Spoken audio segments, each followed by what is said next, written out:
our way. It begins now in 3, 2, 1. You see when they lift their tails? They're squirting their filthy musk. A vile language for a vile race.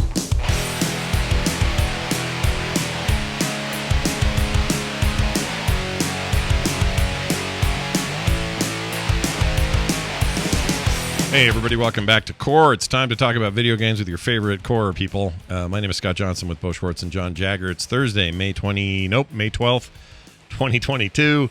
And we're back after just 1 week, really. We were here last Thursday, and it was great. We had a great time. You know what I've missed, though? I've missed the D&D. We've had a couple of weird weeks, people out of town, and then some stuff, and it just got in the way of everything. We haven't been able to play D&D. I'm looking forward to that this Saturday. We're going to play some There Will Be Dungeons this week? Yeah. Looking good. Yeah, I'm excited. I don't remember. I know we're doing some stuff, but I kind of... Oh, I got to go do character things, too. Shit. Yeah, you do. Forgot all about that. You needed those extra 2 weeks. Apparently, I did. It shouldn't take me long, but I got to go. Basically, Bo gave us a respec coin, or whatever you want to call it. I don't know what you want to call it, but you kind of let us go and do some wicked stuff. So, pretty excited about that. See what people did to themselves. Myself included. So anyway, that'll be coming soon. In the meantime, we're here to talk about games and gaming and things. And one of us has had a helmet on their head a lot in the last week. Try to guess who it is as we dive into this week's news. A little bit light on news this week. As a result, we're going to do a bunch of emails in the show today. So we've been threatening an email-heavy show, and today is the day we make good on our promise. So watch for that. But there were a few things that went down. One in particular is, I think, kind of interesting, and also bodes well for us as a show and our name, because maybe this means they'll stop pushing that other dumb thing they call Core, and we can just be the only Core anyone cares about. We killed Core! We might have killed Core. I don't know. I don't know for sure. But anyway, Epic Games CEO Tim Sweeney has revealed that Epic will later this year release the Unreal Editor for Fortnite. They're basically opening up Fortnite to be user moddable, creatable, go crazy with it type stuff. Obviously not games where you're going in specifically to compete with others in the core game of Fortnite, but that game is about to get a little bigger. And think Roblox, that's really kind of who they're going after here. And if there was ever a shot over the bow of Roblox, this is probably it. I think Core was trying to do that, but it kind of failed to do that. And this could, because you've got the user base already over there. You have a lot of people that only leave Fortnite to play Roblox here and there. So now they don't have to leave. They can just make all their cool shit here, I guess. What do you think of this, Bo? Do you think is this a master move by old Timothy Sweeney? Well, it's back to the thing I like about these great gaming companies, why I fell in love with Blizzard. They make their games open to the community and its creations. And there's real kibosh on that, it seems, with later releases, and that tradition has not been well preserved. So even if it is, in essence, to make money, they are a business. It's sort of understood. Yeah. I like that they open things up to the creator community, and if they're gonna open up, like Fortnite's a big game. It's a big move. I mean, it isn't really just about beating Roblox. Like, I feel like Roblox is kind of like, it's probably not as lame as I think it is, but I just like thinking that, you know. It's probably incredibly unfair, but it just looks so wiggity whack when I see the videos of it. To me, I realize kids like it, but I'm like, ugh.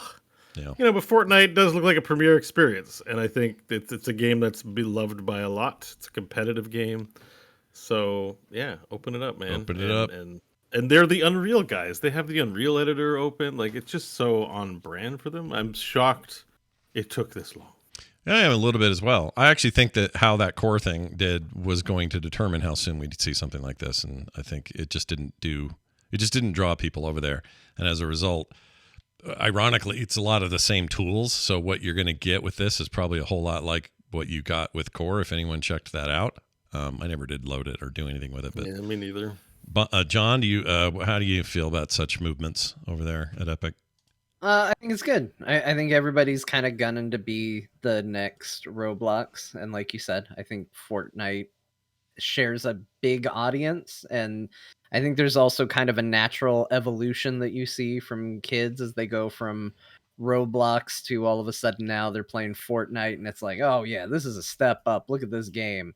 There's kind of this feeling of graduating. So you put in the features that are important to them from that other game, and I think you get them hooked. And again, for Epic, it's all about keeping them in that ecosystem, right? Like that's why they have a store. That's why they are doing all of this. They want to have all eyes and attention on there. Yeah, and if it's seamless enough, what you end up with is people going, all right, I'm over here making my weird thing and I'm making money from it, and Epic's making a skim off the top of that as well, which is how Roblox works. And that's cool. But, oh, hey, I just am in the mood to go fight in Fortnite. I can just not leave and just go do that. And, some rapper's doing a concert here tonight. I'll just stick around for that. Like you kind of keep them in an ecosystem way more by giving them these tools. Like from a business perspective, I think it's really smart for them to do that. From a user perspective, if you're super invested in that space and you feel like creating, even if you don't care if anyone ever sees it or it's just for free or whatever, why not give them the tools to do it? I've always been a big fan of this. And I like Bo's comparison to old Blizzard stuff. I used to love, checking out what the latest Warcraft 3 mods were, or what weird things somebody did with the StarCraft 2 game, or Diablo. Doom WADs. And Doom's a great example. Map editor. Yeah. Those were amazing days. Do you remember those days? They were incredible days. I'd spend hours and hours and hours on forums and stuff for like Unreal Tournament, just trying to find new maps, trying to find some weird thing some guy made, and then servers that ran them, or I'd run them on my own server, and freaking love that stuff. So into it. So like maybe I won't use it, but I fully support anyone taking their game being like, okay, you can play with it. Yeah. It's not some precious thing that you can't disrupt the business model of. Like, yeah, come on, it's a video game. Yeah. And for the record, when I see Roblox videos, I think the exact same thing you do. I think it looks stupid. But I am clearly their non-target demographic, and it is clearly a juggernaut that doesn't care what I think. I mean, no one's paying us millions of dollars to play our video games. No. whatever they may be. So, Yeah, they're doing just fine, I think. All right, so there's that. One tiny side note to that story. If you like, I think it was John that talked about it more recently, but if you like the game Prey, Arcane's, or not the old Prey, but Prey, the one Arcane made, that game's free on the Epic PC Game Store right now. So yeah, I saw that when I redeemed last week's free game. Mm-hmm. It's good. I enjoyed my time with it. I need to get back to it, but it's a cool game, so worth checking out for free. Especially in the news. Well, we have news that Redfall, the next Arcane game that is a Microsoft exclusive, they made big hay about last event that they had about this thing, multiplayer vampire thing, got delayed to 2023 by Bethesda, along with Starfield. Those two things are delayed. I did a video on YouTube today kind of breaking down some of my thoughts on it. There's not tons to add here, except I think it is unfortunate that this is a game that had a date in the video trailer. Like they went as far, they were so confident in the date that they literally said cleared to launch and blah blah blah. They had like words, voice in the game or in the trailer saying this, and then they showed in very dramatic fashion 11/11/22. Bang, go to black and show the logo. When you do that, you're normally locked in. Like your Skyrim levels of confident about your release date, which was 11/11/11. And they didn't do it. They say they need more time. They don't want to be considered the next, freaking Cyberpunk with a big failure at launch. Yeah, the next Bethesda. I mean, they don't have the best history with launches necessarily anyway, but I'm fine with them taking their time. Dan over at IGN said something really funny on Twitter. He said, this is a great strategy because if you're not 100% sure your game is ready to ship and it's called Starfield, you have to delay or else players will call it Starfailed. And then he went on to say, that's also true. The pattern also works for Redfall because that's just Red Fail. So don't give the internet easy. Don't give them a headline. See, I feel like Larian understood this with Baldur's Late. Like they didn't put a release date. Like the release date thing. It's for investors. I've come to this. I'm like, we do this show long enough. Half the news is games getting delayed, and I'm like, they're just punking people because they need to make shareholders happy that they got something committed at some point, and that matters. Because yesterday I was watching Baldur's late material from a year ago, and I'm just as excited today as I was a year ago to get my. And you know what? It doesn't matter that I have a release date or not. It really doesn't. Like when it's done, great. Yeah. So I wish they're not going to stop doing it, but I wish they'd stop. I don't even mind when they surprise me with game releases, or even like I like the feeling even when Game Pass has a game I don't even know about or was thinking about, and they'll just say, "Oh, surprise release today on a Wednesday. We got a new Game Pass game." That kind of stuff excites me. I'd rather have that than anticipate. Ooh, we have a date, and then it launches in poor shape. I don't want to do that anymore. I think the thing that just makes it a little more unfortunate with Starfield is that trailer was so, and I complained about it at the time that it came out. Is reiterate, I felt like there was nothing in it. It was like, here's a rendered ship, and like, okay, we knew it was gonna be space. Like, here's a planet, here's a ship, here's space. It felt like the only thing I actually took from that trailer was the release date. That was the one factoid that I got out of it that I didn't already know, and now it's not applicable. But yeah, finish the game. I want it to be good. I don't want another Cyberpunk. I don't want another game. As much as I love No Man's Sky, I don't want another No Man's Sky. I want a game that's good when I buy it, not a game that's good when they fix it. Yeah. And that game, being the weird exception that it is in terms of how much we love it now versus what it was like when it launched, I still don't want to do that again. I don't want to, as much as I love developers that stick by their game and make it better and fix things and all that, I think that's still important, but I'd rather they not launch in such an unfinished state. So I think that's what we're looking at here. This isn't that different than Halo Infinite last year. It got delayed, for a full year from its original release date plan, which really put Microsoft in a weird place because the first year of their new console was not going to have a flagship title like Halo or much else that fall. And I think that was worth the wait to have a better, more secure, better finished, more polished game. So if that's what they're doing here, and they want to put the best possible face on this acquisition, because that's what this is going to represent. Like when this comes out, if it's busted, we're all going to roll our eyes at this thing and like, well, nice $7 billion you spent there, Microsoft. Whether you bought a studio that was already bad at releasing games. So if they can put this out and it's in really good shape, I think that'll look good for them for this purchase. So we'll see. That's coming. Also on Xbox news, they're planning to launch a cloud streaming service in 2023. It's really just xCloud. But basically, they're going to include this service or this functionality in some smart TVs like at the factory. You'll also be able to buy little sticks like you would from Google Chrome or Chromecast style little dongles that'll plug into your TV that just act as a streaming point for xCloud gaming. And they might sell that stick with a controller. That's the plan. That's all you need. Yeah, that's what all else you need. Makes sense to me. If you're serious about boistering the streamed games world and you want to be the leader in that space, why wouldn't you do this and not expect everybody to just do it on their PCs or on their Xbox? So yeah, makes sense to me. Okay, we do have to talk about this. Have you seen the video of this? No, I'm terrified too. I'm a little nervous. Because it's mouth haptics in VR, and that makes me think, boy, the porn business is about to explode. Yeah, so Carnegie Mellon University, Future Interfaces Group, are working on an adapter, I guess, for the thing they call mouth haptics, which allows you to feel sensations like on your mouth and head as you're playing in VR. And there's some pretty funny just even keeping it silent stuff in there. But, what if a spider was crawling on your head? It'd be cool to feel it while you're in VR. Mm-hmm. What if you wanted to kiss someone in VR? Well, then you could do some kissy and it would feel like something. Or they have brushing your teeth in here.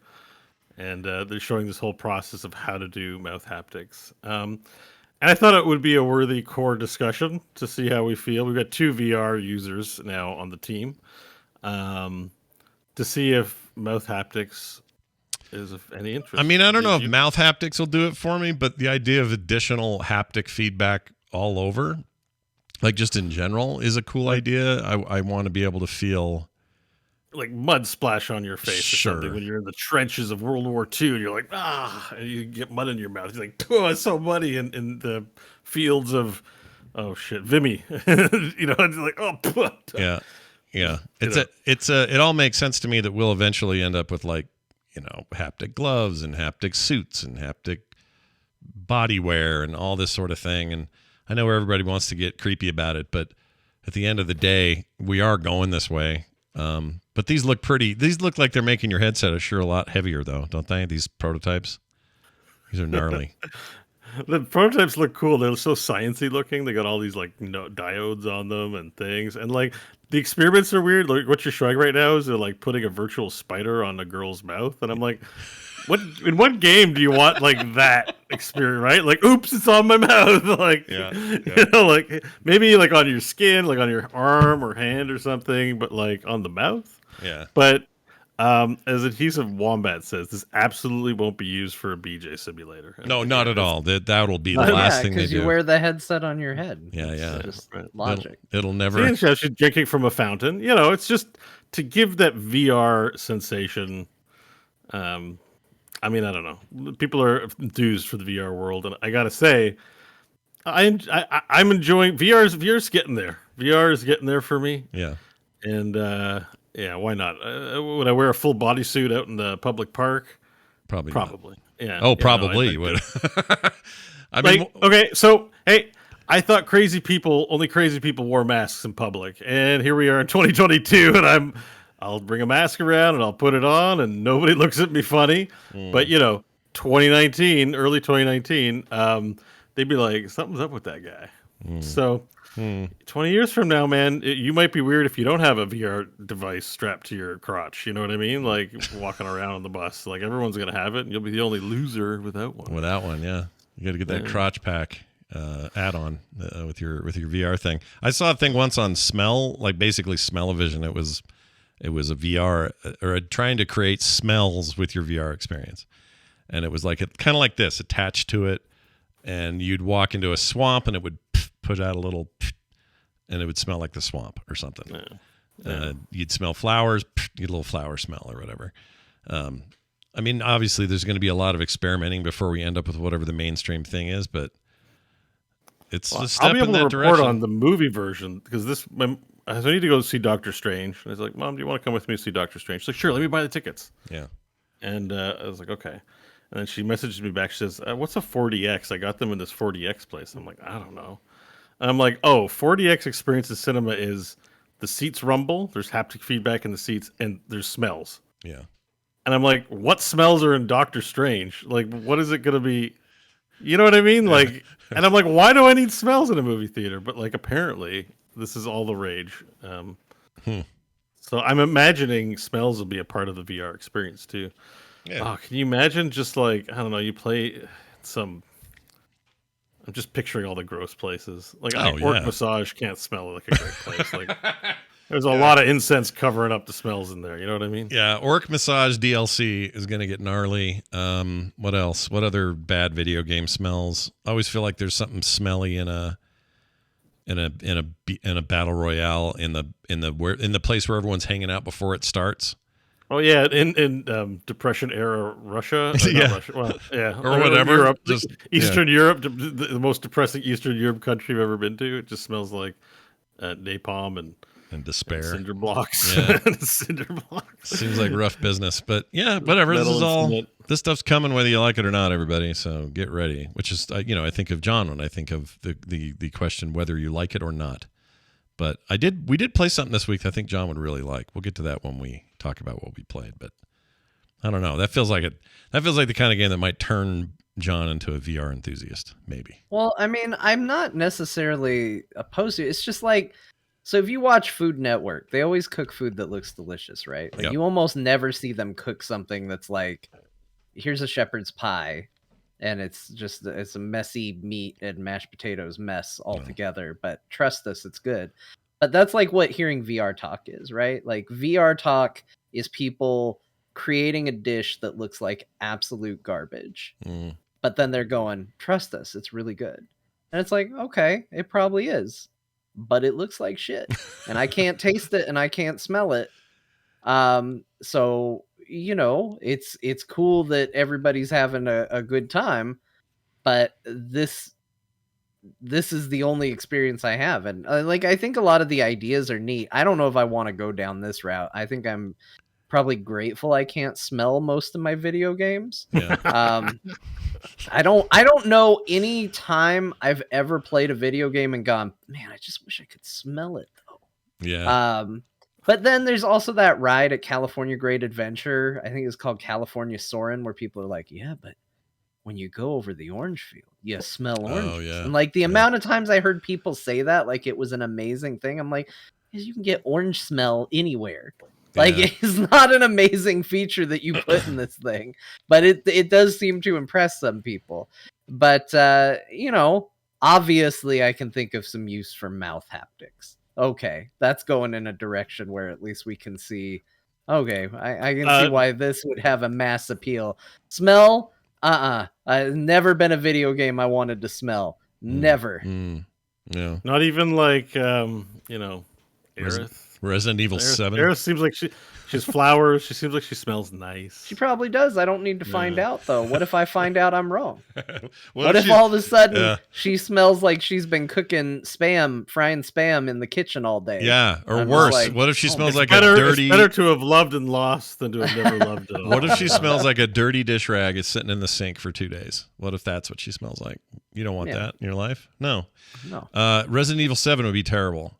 Someone else coined this. I wish I'd have thought of it myself. Baba Bebop or Baba Bebop in the chat says Smelden Ring. That's pretty good.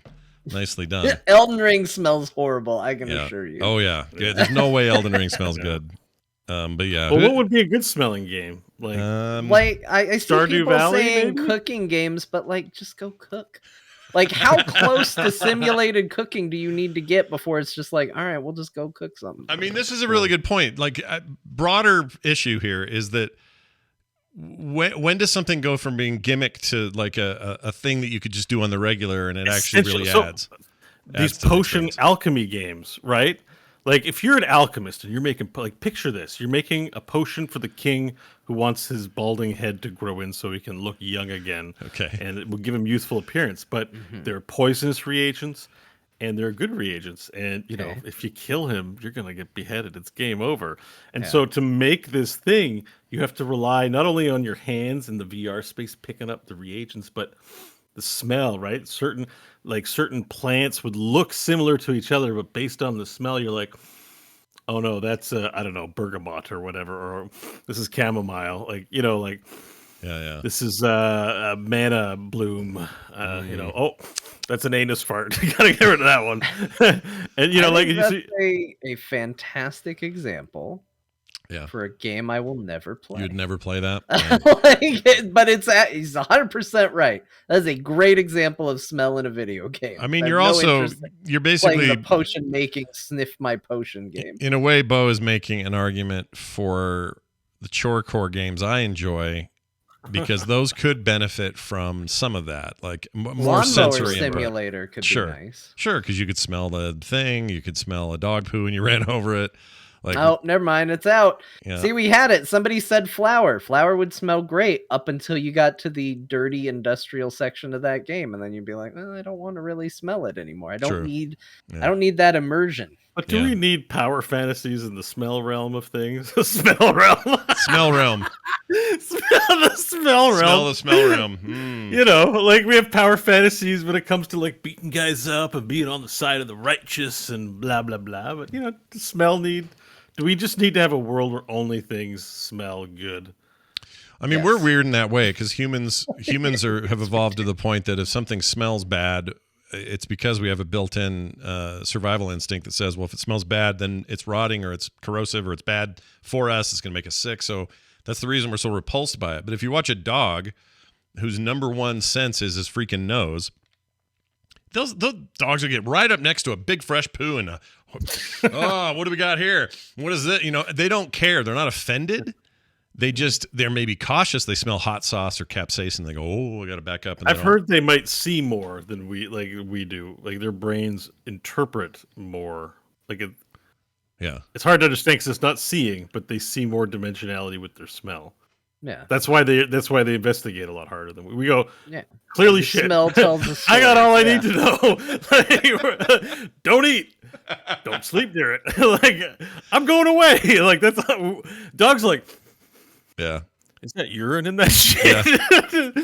And they don't know they don't have the memory capacity. Like the short-term memory doesn't work for them where they're like, oh, I've smelled 1,000 of these. Obviously it's a piece of crap in the yard. They go back to the same one.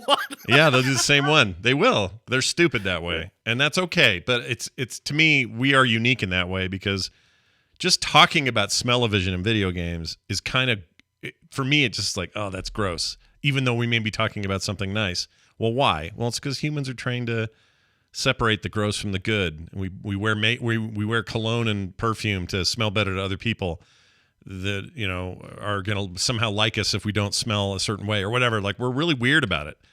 So Do you see that thing though where my finger is, that teardrop shaped thing? Yeah, what is that?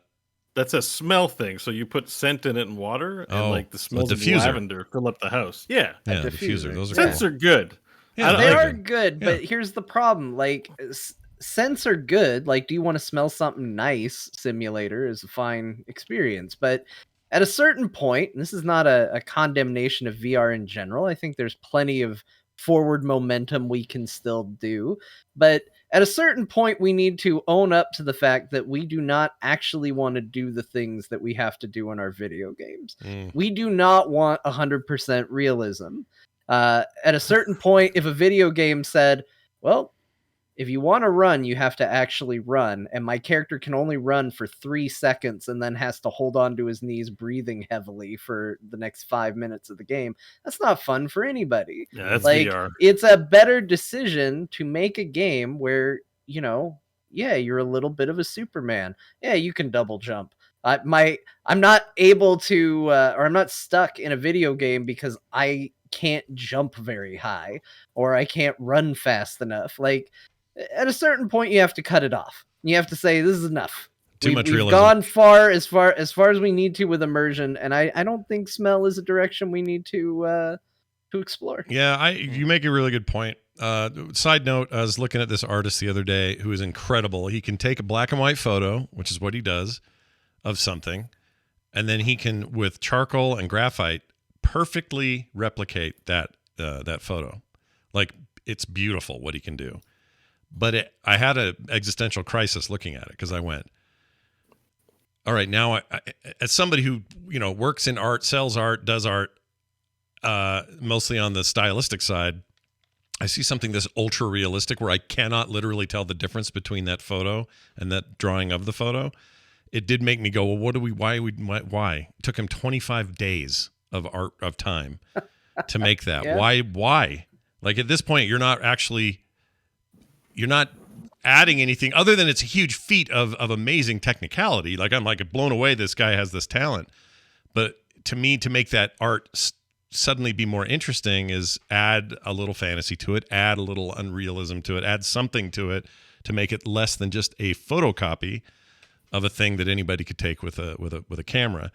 And to me, it's like when video games get too close to trying to accurately portray every tiny bit of realism in whatever their scenario. If it's a survival game, it's a chopper, simulator, whatever it is. I just kind of, that's where I check out. As much as I love Chorecore, part of the reason I love Chorecore isn't because they're accurately representing real life tasks. That would suck. I don't want that. I want it to feel kind of badass to power wash something clean and do weird stuff that I would never power wash in real life.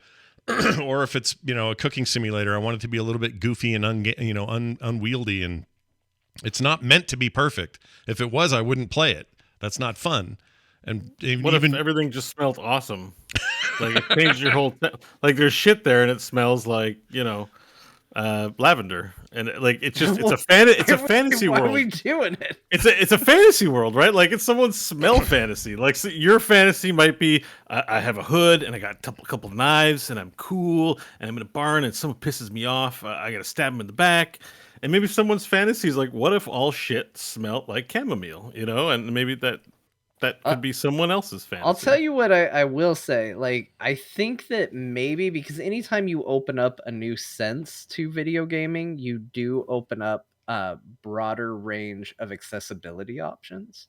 I think there could be some use there. You know, somebody who maybe can't rely on another sense, maybe smell can be used in lieu of that. I don't necessarily know how you would, but I mean, it could be something as simple as like, you know, hey, if you get close to a thing you're not supposed to, you get a bad smell, you know, something like that for somebody who has visual impairments, or, you know, maybe if you're using audio cues, if they have hearing impediments, like that would be a thing that you could do. As far as Bo's option of shit that smells like lavender, I think I would probably just buy a lavender candle, and then everything can smell like At the it. very least, people who don't have arms and legs, who are able to drive cars using mouth-assisted devices, probably would like this. And anyway, you know, Yeah. they Oh, can they control might. themselves in VR and do stuff. They might, and, but you know, if they do, then why wouldn't they only want pleasant smells? You know what I mean? yeah. Well, I'm just saying. I'm spitballing here. You know, I'm blue skying. I'm thinking like, what are the ways in which you could find a way into our hearts, right? Yeah. We look at it and we go like, I don't want to smell stuff. I smell plenty in the day. It doesn't really enhance anything. But you know, if we just say no all the time, then maybe that wonderful use case never makes its way into our lives. There you go. All right. I'm trying to let a little light in on the smells. No, I like it. Well, mouth haptics to smell haptics. It's all coming, folks. Get ready for it. Real quick here, a couple quick mentions. Facebook showing off Project Cambria, I think is how they said it. It's mixed AR VR with full color pass-through stuff. So basically think of it this way. AR, of course, augmented reality, you're looking at your immediate in front of you world. And part of the problem with mixed VR AR has been, in the past anyway, that you'd end up with a lot of translucent weirdness and it doesn't look right and it kind of breaks immersion and all of that other stuff. What they showed, if it is to be believed, and this is very much in the prototype stage, you would be able to have a portal open up and look like you're about to enter Disneyland in every VR sort of way, but still have some periphery that's AR, or have it all virtual, or have all AR and with just AR objects, or a combination of both. It looks really impressive what they're doing there. So if you don't know what full color pass through is, that's the key here that makes this tech look interesting. And it might be released this year. I doubt it. I have high doubts about that, but we'll see. I think it's too early. Yeah, because on the Oculus, basically, if I go out of my Guardian zone where I'm playing VR, it just boom, automatically I see the world around me. Yeah. Which is great for going to get a snack out of the fridge. Yeah. I mean, right now it's ugly though, right? Because it's cameras, it's black and white, it looks like shit. But if it's full color and it enhances my RL experience, yeah, I might not ever take my Oculus, man. I might have it surgically installed on my face. And you know, if it ever drops out, I'll just remove the piece and put a new one. Like that's you know, in Cyberpunk when they got the guys with the surgery because they have shit on their face. Like this is about as close as we're getting to permanent thing. If I can fully see through the device and it can enhance my life in any ways, while some guys, you know, irritating me, a little unicorn flies in the back and starts singing, you know, this is the song that never ends, or something. Like it would, the possibilities are limitless on enhancing one's journey through life. It sounds like a nightmare to me what you're describing, but well, if you don't like it, you could switch it up, right? You switch it get up, your little hand controller out, and he's like, "What are you doing?" He's like, "I'm just changing the song." He's Can like, I turn around and like listening? sever that unicorn in half with a knife, like a virtual knife or something? That's what I want to do. Because I mean, if you could, I mean, like I said, the world will never be the same after the entirety of the internet and people's creativity can just be there permanently. Yeah, let those juices flow, as the kids are fond of saying. What's that one? I don't know if there was a phone app where to encourage you to get you running, it would pretend you were being chased by zombies. Yeah.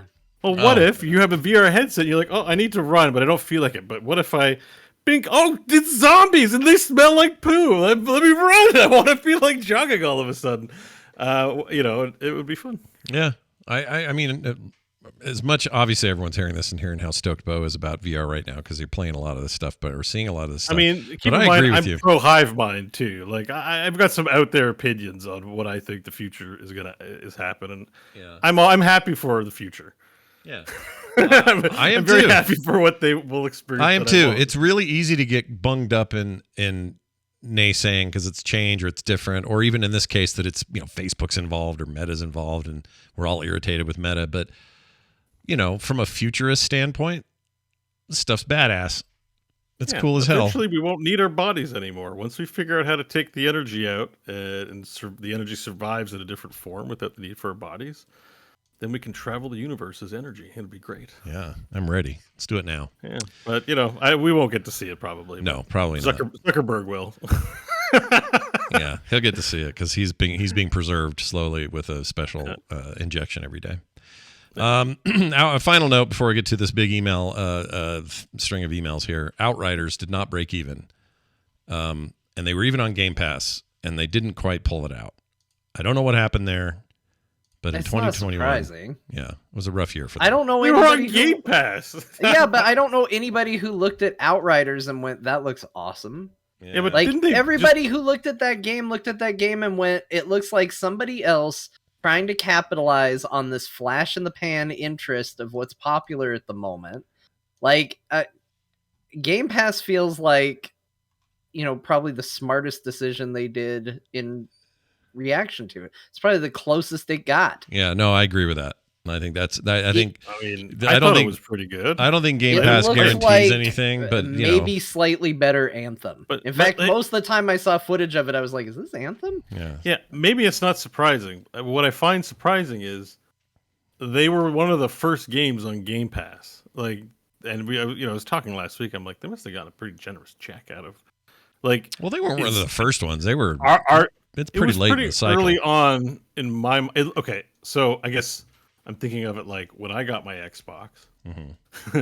That came out pretty recently. Yeah, that's true. Same time, because I paid full price for it in Steam, and then it came out like a week later on a Game Pass, right? Mm-hmm. So I'm like, how did you not break even when Bo gave you $80 and then also played it on Game Pass? Like how is this a failure? Maybe you didn't make sales, great, but you got the Microsoft money. Like, what are you whining about? Apparently, they didn't get enough. Yeah, that's what I mean. Square Enix, so we all know they have lofty goals for all their. Oh yeah, who knows? It may have been wildly successful, but by their measurement, freaking. You didn't make $500 billion. Failures, all of you. You should be ashamed to call yourselves game developers. Yeah. That's basically. Did they sell these guys off then, though? Because these are part of that sell-off, I think. No, they're still with them. Are they still there? Okay, interesting. Yeah. It's people can fly. By the way, pick it up there. People can fly. You really lagging on the sales there. For the record, just for the record here, what's this game called? I already forgot. What's it called?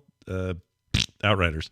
Outriders. Outriders was 1, 2, 3, 4, 5, 6, 7, 8, 9, 10, 11, 12, 13, 14th third-party game released on Game Pass day one. In the history of the Xbox. So there's. I remember it being a big deal on launch day and stuff. Like, granted, John's right. I mean, this is not like, super well heralded game, but like, we talked about this is why people are going to mobile. It's like, it's a competently put together game. It might not be blowing your socks off. It might not be for you, but it's like. It's a good game. It's a good product. Like there's nothing wrong with the product. It may not be for you. May not shoot how you like. I didn't play it that much because I was playing other things, but I had nothing. I didn't really have anything bad to say about it. I thought it was fine. And it was fine. I get it. You can make the best game in the universe and it doesn't sell. Like you can make the best movie in the world and it can flop. But they got some of that Microsoft money. I mean, is Microsoft not giving that much money? Well, I mean, how is think this a failure? Like it's crazy. Well, I think what they're saying is it didn't break even in 2021, which means that they were the long tail of those games is not about being on Game Pass. It's about people up buying the extras for it for a game like that. They lost money. They lost money. The loser. Yeah, and I don't think Microsoft don't expect Outriders too. Yeah, and Microsoft doesn't swoop in and go, "We're just going to go ahead and fund it. Whatever you don't make, don't worry. I don't think they do that. But I think Outriders is a bummer because if I was to compare the two, I would play Outriders over that Marvel game, which was another looter shooter. I'd play it over that in a heartbeat. Another Square Enix game that is not very good and probably succeeded more because of its name and its IP. And Outriders was like a fresh new thing, and I like fresh new things in terms of, IPs and stuff. I don't want everyone just to be... except it didn't look like a fresh new thing. It looked like everything that was coming out at the time. You're not wrong about that. But I agree with Bo that it's not... There was nothing inherently terrible about that game. It was a co-op looter shooter that wasn't Borderlands, which we don't have a lot of them. Destiny doesn't count. Well, and also keep in mind, the nice thing about Borderlands has always been and still is, including Tina's Wonder World, whatever that's the new one's called. Tina's Wonderlands. They all get to be these co-op looter shooters without the need for persistent servers, without the need for all this hooey and all this buy and upsell. They're just games. And weirdly, I respect that more than I thought I would, because I'm kind of a different beast. That's all. Yeah, I'm tired of all these Warframe guys trying and Destiny to be. are in their own silo. They're all looter shooters, but Yeah, they're trying to squeeze money out long term. These games, they release like traditional games, and it's great that they have multiplayer components. Yeah, this is all good point. And there aren't tons of looter shooters. If it isn't your favorite, that's fine. But like any excuse to get in with 4 friends, putting that effort, like I'm going to give props to it. Yeah. So we got a new one coming. When's that 40K one coming out? It's still this year, I think. Space Marine 2? No. I am looking forward to that. Oh. Yeah. Oh my. Yeah. Let's not get too excited. I'm so excited for that. But Darktide. Darktide. Yeah. Ooh, Yeah. Darktide. Whatever equivalent they got to Saltspire, who I played on the top of the show today. I don't know if you guys noticed. I noticed. I was so happy, dude. That was great. Just for fun. One of the best voice acted characters in the history of gaming. I agree. I think to the point, that's a 40K game. It's already going to get eyeballs from its name. It's following up on Vermintide, which has a well-regarded history. Same devs. It's not a new property with a generic name with a story eerily similar of Anthem that looks also exactly like Destiny. Like, it's just... I'm not saying that there weren't people who put their heart and soul in Outriders. I'm not saying it's a bad game, but I am saying the writing was on the wall for it. Yeah, felt like it. I wish it would have been more traditional, not trying to be the model of Destiny, instead just try to be its own thing. So it didn't feel like they were just trying to get on that bandwagon. I don't know.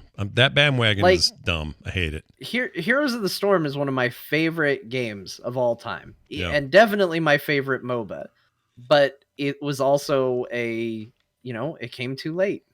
And it tried to be different in the wrong ways. And it didn't take off. Like, it's the same issue here. Like, I do have a level of empathy for him, but at the same time... It didn't take off according to Blizzard. Yeah, Blizzard. Activision Blizzard standards. that game was fine. I don't trust any shit around Heroes of the Storm. Like, yes, they could have done more to entice the esports crowd and stuff, but like... I don't trust it. Square Enix has really just opened my eyes to be like, I don't believe these companies when they say games are failures. I don't either. Because you shift the perspective and say, okay, what if Heroes was made by a smaller team, maybe still a big budget, but a smaller team, and it's just as good? Nobody would call that a failure. They would call that a runaway, amazing indie success. And so these expectations these companies have is when they get to a certain size, I just don't think it's tenable in the long term. It's also hard to gauge, because if it was made by a different company, it wouldn't be the Blizzard properties in it. Yeah. No. Yeah. No. I mean, that's definitely part of the value was that, anyways, sore spot. I love this. I love Dwight Schrute's comment in the chat. There are now 40K games. There's that many of them. There are a lot. There are quite a few. Yeah. They just give their license to a lot of people. Some of those games are amazing. Some of them are just whatever. But Darktide is made by the other people, the same people that made Vermintide, and they have a crack record. Also, a crack record. A crack record. Yeah. They do a lot of crack. Crack. Yeah. I'm very much looking forward to that game, like a lot. Yeah, and I've been playing that XCOM like all week. I didn't put it on my list because I'm just playing through it, but that thing's great. XCOM-ing the hell out of 40K right now. Anyway, let's move on to these emails. Yeah, that's right. We're going to do a bunch of emails today, given the slow news week that we're having, and that starts with this. That's a good question. And we'll do these first. We'll get to what we're playing as well today, so stick around for that. And we'll get to as many of these as we can that make sense. For example, this one from Soshi Sen. These all came, by the way, to talktothecore@gmail.com. You're encouraged to do that as often as you like. This is regarding Valheim servers. Hello all. In episode 308, Bo mentioned a core server for Valheim. The reasons behind not making it was people stealing from others and the cap of 10 people at a time. Well, for the first reason, you can build wards in the game that allow people to protect their bases. Only the owner and those few who can, only those few who allow can build, destroy, or loot items protected by the ward. As for the second, mods. There are several mods out there that allow for all kinds of customization, one of which is called Valheim Plus. Among a long list of game aspects it can change, it allows you to increase the number of people that you can log in at any given time to your server. Now, I doubt Valheim would handle thousands of people logging into the same server, but you can at least increase your core number of players for your server. I'm curious how much, though, that would be. Like, are we talking 8, 10, 20, 30, 40? You can make it MMO style, but just to interrupt the email, there's a few things. I looked into it. Mm-hmm. So, like Shockbyte, for example, I'm paying for server hosting. Yeah. If I want to have more people in concurrently, I got to pay them more. Oh, okay. So they'll I'm not do that. paying to host some 300-person server. You know what I mean? So the only alternative is for me to run my own server, and I don't feel like getting into it because when you run a server, you might get there's an exploit. You know, your computer's open to the internet if you're not protecting it. You know, et cetera, et cetera. Sure. Yeah, that makes sense. So. It goes on to say, now I understand if you want to beat the game, well, the current bosses at least, without mods for pure progression. Just figured that I'd let you know about this option in the future. My friends and I had a blast killing Yalgluth, the current last boss. He says, sorry for making me pronounce it. I don't know if I got it right. Yagluth? You know, if you put enough of an accent on it, I think you just get a pass. All right. I appreciate that. Says without mods and then turn right around starting over on a modded server. We did the same thing with the latest patch. Exploring the ice caves without mods, complaining the whole time, and then with mods, still complaining for different reasons. If you need more information or help setting up these mods, feel free to reach out, and I can help you. It says Soshi Sen, yours in this live and the next.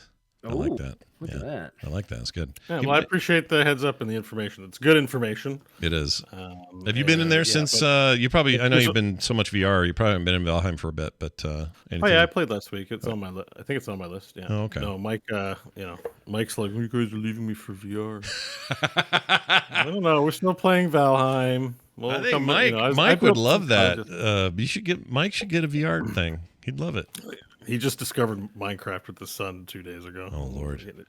And he couldn't. He bought it, and then I got a call from him, which I never get calls from. He's like, "So I bought Minecraft on the Xbox Game Store, on the PC, but it's not anywhere." I'm like, "Is it in your library?" No. 5 minutes this, and I'm like, "Try shutting down the Xbox Game Store."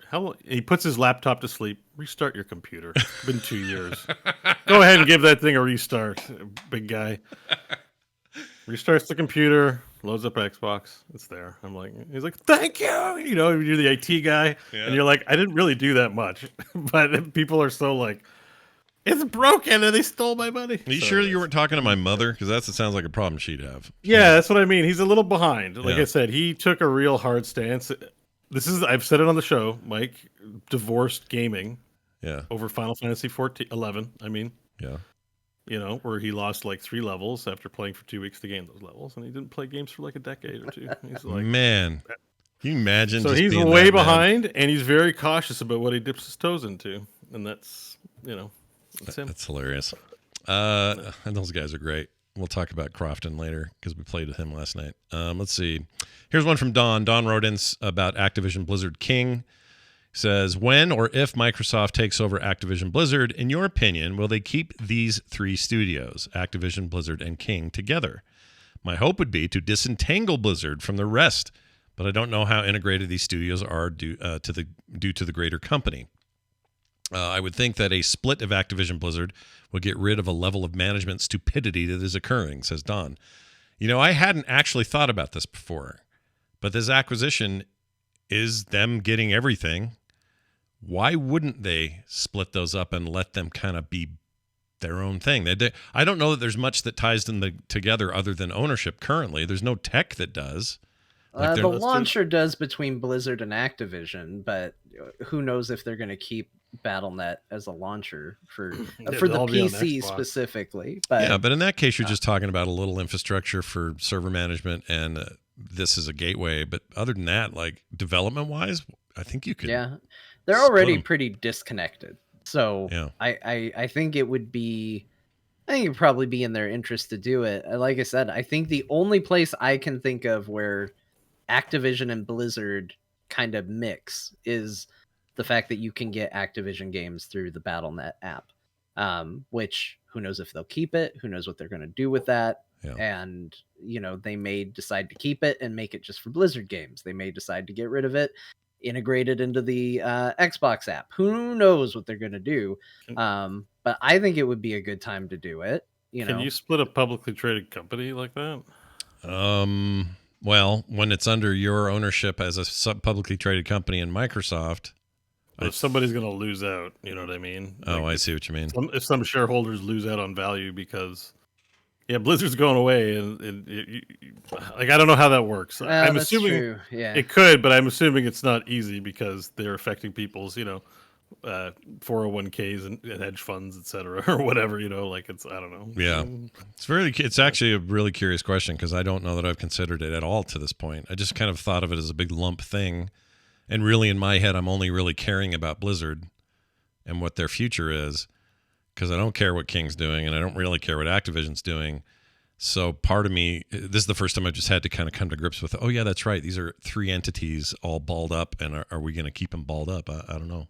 I don't know what the rules are. I did just notice, I was looking at my collector's edition of Diablo 3 over there on the floor. There's no Activision name on any Blizzard physical products. So they weren't even like publisher for Blizzard games. I mean, they are in effect because they're all the same company or they're all part of the same company, but their name's not on any of that stuff that I can see. Yeah, I mean, Activision, Blizzard, King might be. I don't know. I don't know what they're registered as versus what's what. Maybe they're just that in name, but it's still going to affect shareholders in some way. It's not. I'm sure they can still do something, but it's not as easy as Phil Spencer going like, thou art now just Blizzard. Go and be free, except give Microsoft their cut of royalties. Yeah, I don't think it works like that either. Because like the same thing with. See, this actually, we have a good example of this. They now, the deal with Bethesda went through, and Bethesda or ZeniMax, they own Arcane and id and the proper studios at Bethesda and all that stuff. So they're already kind of doing this, maybe on a smaller scale. Yeah, I mean, it'll be learning for me. I don't really know. Well, I mean, I don't have anything against the actual Activision side of things. Just the buttholes the one butthole in particular that. Yeah, there's one butthole and then a bunch of little buttholes. Clear out all the buttholes, and who cares if they're all three together? It doesn't matter. Yeah, I think the name itself doesn't really matter. Like it's whoever's not directing the company great, and B, also not being great to other human beings. Yeah, people who are not harassing people, put those in. People who are harassing people or giving other people shit or making it hard to work there, get them out. Done deal. $68 billion, you're done. I mean, call it Call it your duty. Call it your duty. Call it Poo Blood Entertainment. If it's a good game, I'll play it. Right? I don't want to play Poo Blood Entertainment games though. It's a bad idea. But just clean up your deal, and then we'll see. That's all I'm saying. We'll see. Here comes another one from Will, who wrote in and said, this is about our whole issue of not finishing games. I play a lot of games. I don't finish as many as I'd like, that sort of thing. Hey, Scott, John, and Bo, just listened to the end of your Blizzard reveal commentary, and I think about what John has been teasing Scott about for a while, namely not finishing games. And it got me to wondering, why is finishing a game important? I guess if the game has a really strong narrative, or you think of games like stories, sure, you want to see the end. But I often treat games like travel. You're getting into visit a new place, but you don't necessarily see all of it. Rather, it's about the experience. I've finished plenty of games, but have definitely left far more unfinished, and I still enjoyed the time spent. Skyrim is a prime example. Hundreds of hours put in, never finished the main quest line because I didn't really care that much about it. I'm curious to hear what you guys say when you discuss this more. And thanks if you end up reading this. You guys are the highlight of my weekly podcast rounds. Thank you, and keep up the great work. Will, P.S. Definitely with John on Scott playing more horror games as long as his doctor signs off. Smiley face. All right. So I was thinking about this when I put the email in. Well, I should make this clear. The stuff John says it's all in jest and fun, and it's never serious. Secondly, sometimes I do think I treat my game library, and that doesn't matter what platform I'm on. I treat it like an arcade, where I'm kind of go into that arcade and go, what am I in the mood for?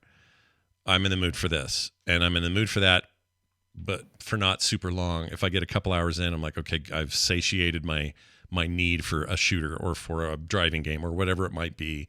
And I know that game will still be there later and I can come back to it.